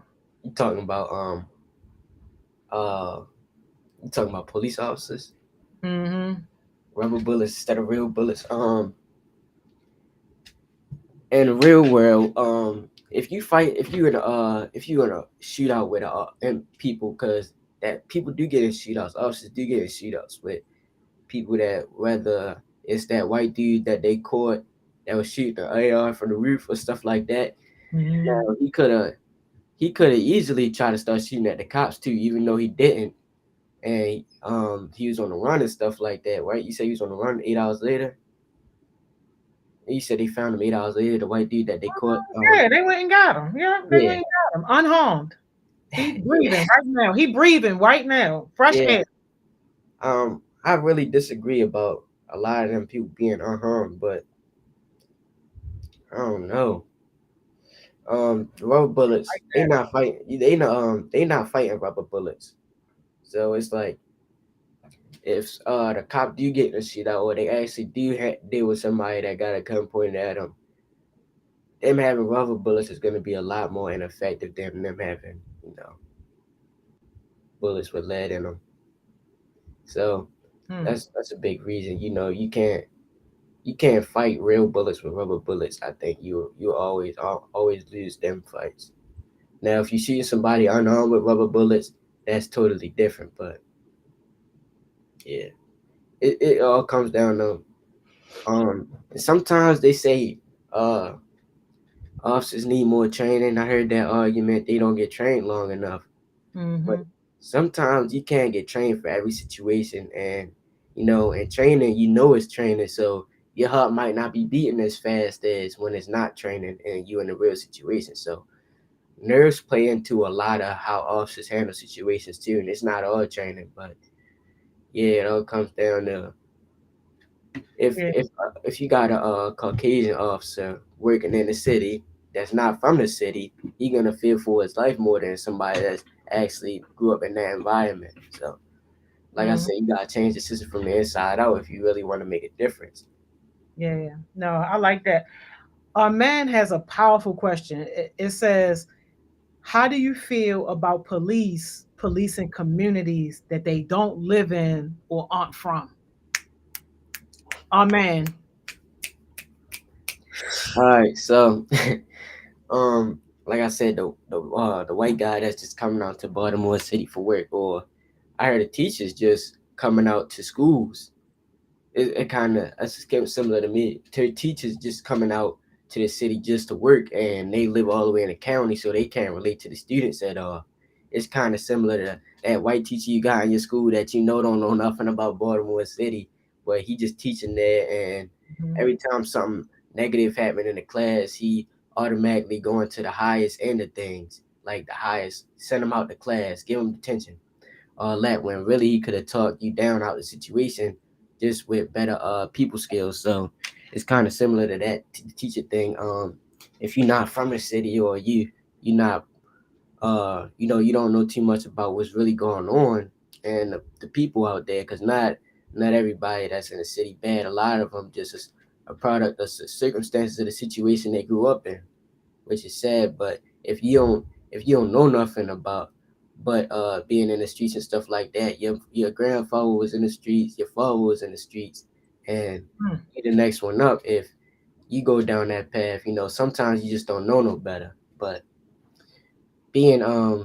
being an officer that's growing up in the suburbs, never really had to deal with his house getting robbed and stuff like that, or too much crime being around him going out to the city to try and be a police officer, he would be able to relate to who he arresting a lot less. He's gonna be a lot more hostile in situations. He could just talk to you and get a better perspective of where your head at in the situation. So it's kind of like changing the system from the inside. Mhm. Like, if you got a problem with law enforcement, you're not a pig, or you're not a bad officer just because you're a black man wanting to make a difference.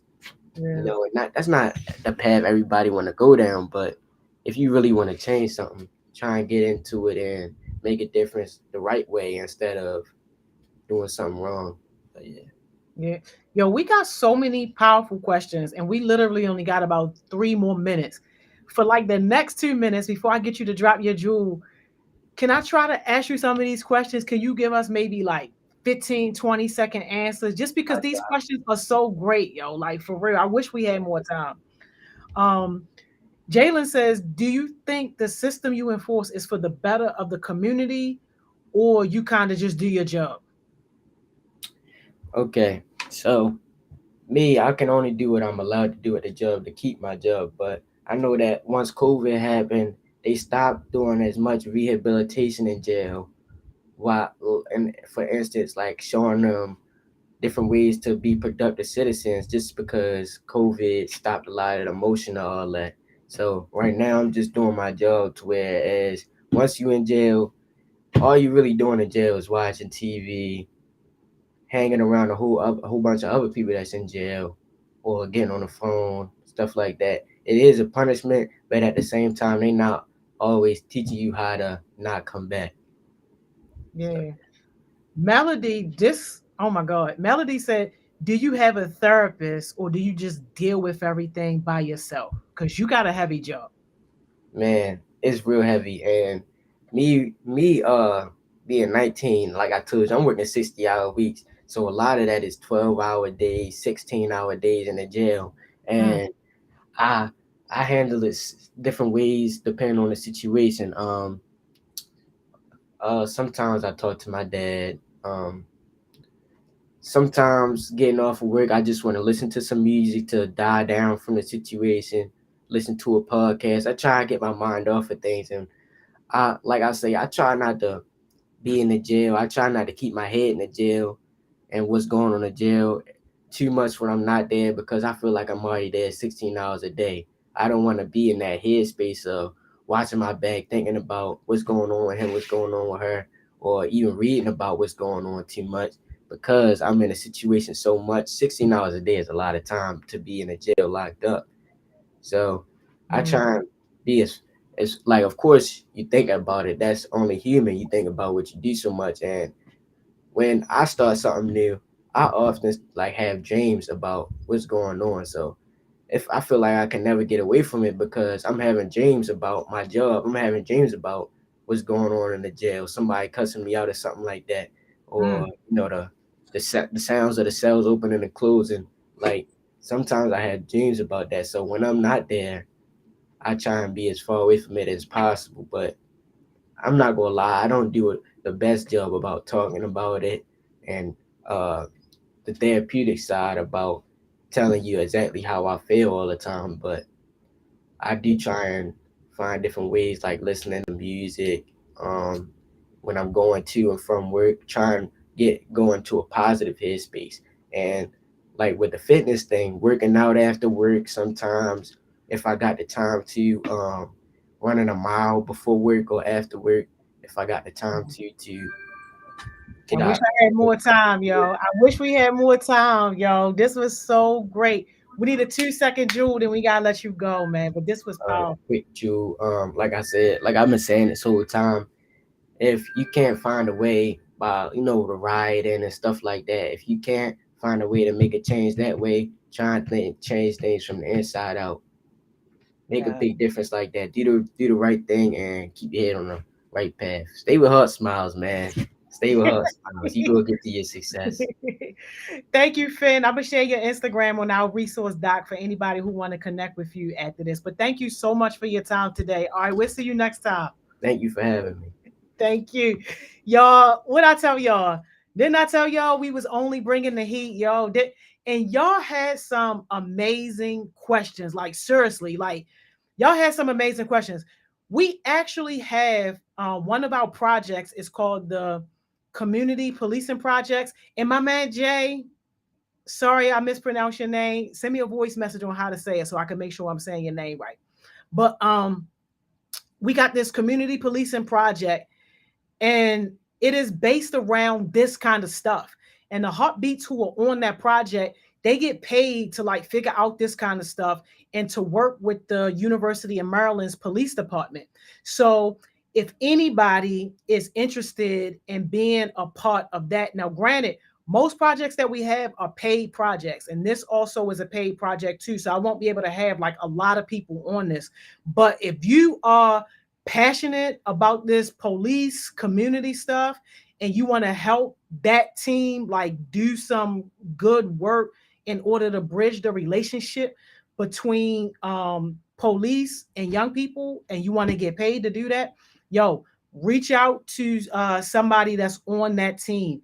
Mr. Bonnet is on that team, Gemma is on that team, Sid is on that team, Breezy is on that team. These people that I'm naming, they are on the resource doc. All right, let me show y'all real quick the resource doc, because a lot of people been asking questions about like their mentor and all that stuff. I'm about to show y'all how to do it real quick because everything is on Instagram. All right, let me share the screen real quick.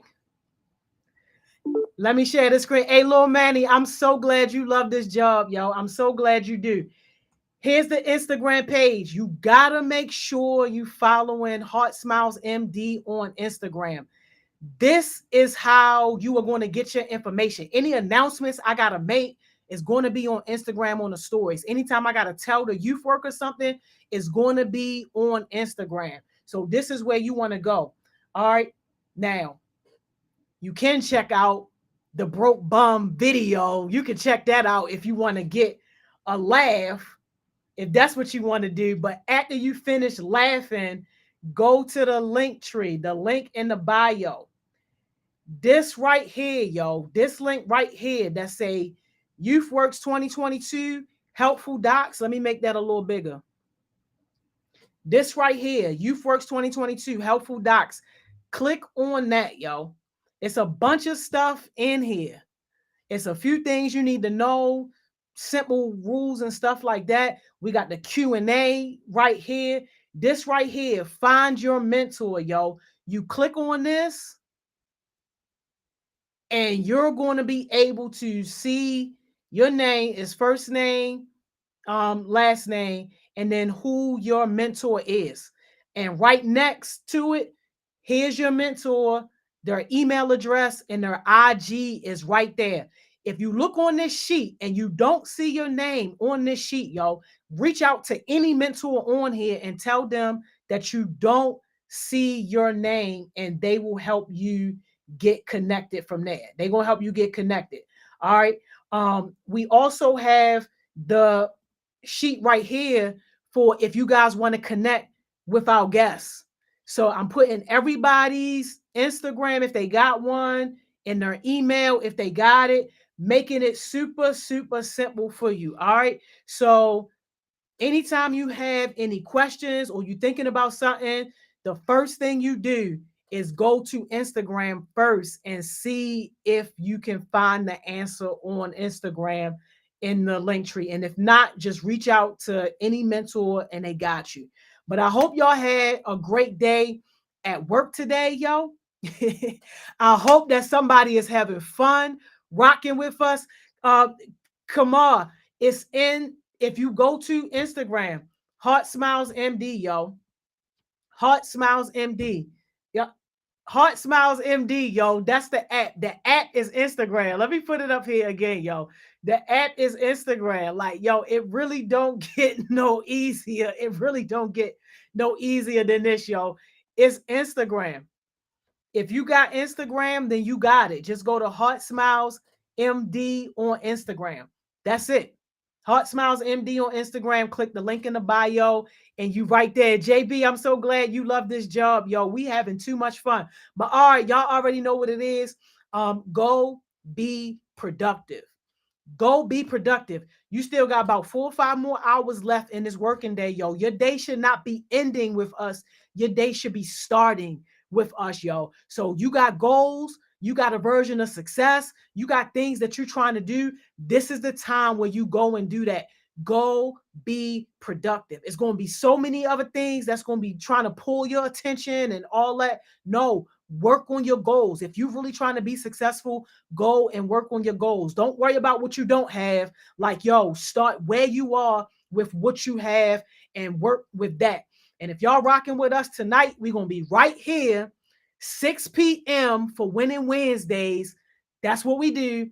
So it is not required. But again, when you trying to get a high level of success, it's not about doing the things you're supposed to do. It's about doing those extra things. That unrequired work is what's going to set you apart and put you ahead, yo. So if you're rocking with us tonight, we'll see you tonight, 6 o'clock Winning Wednesday. If not, y'all already know. Tomorrow, we here, 10 a.m., success sessions. Tell a friend to tell a friend. I'm out of here, y'all.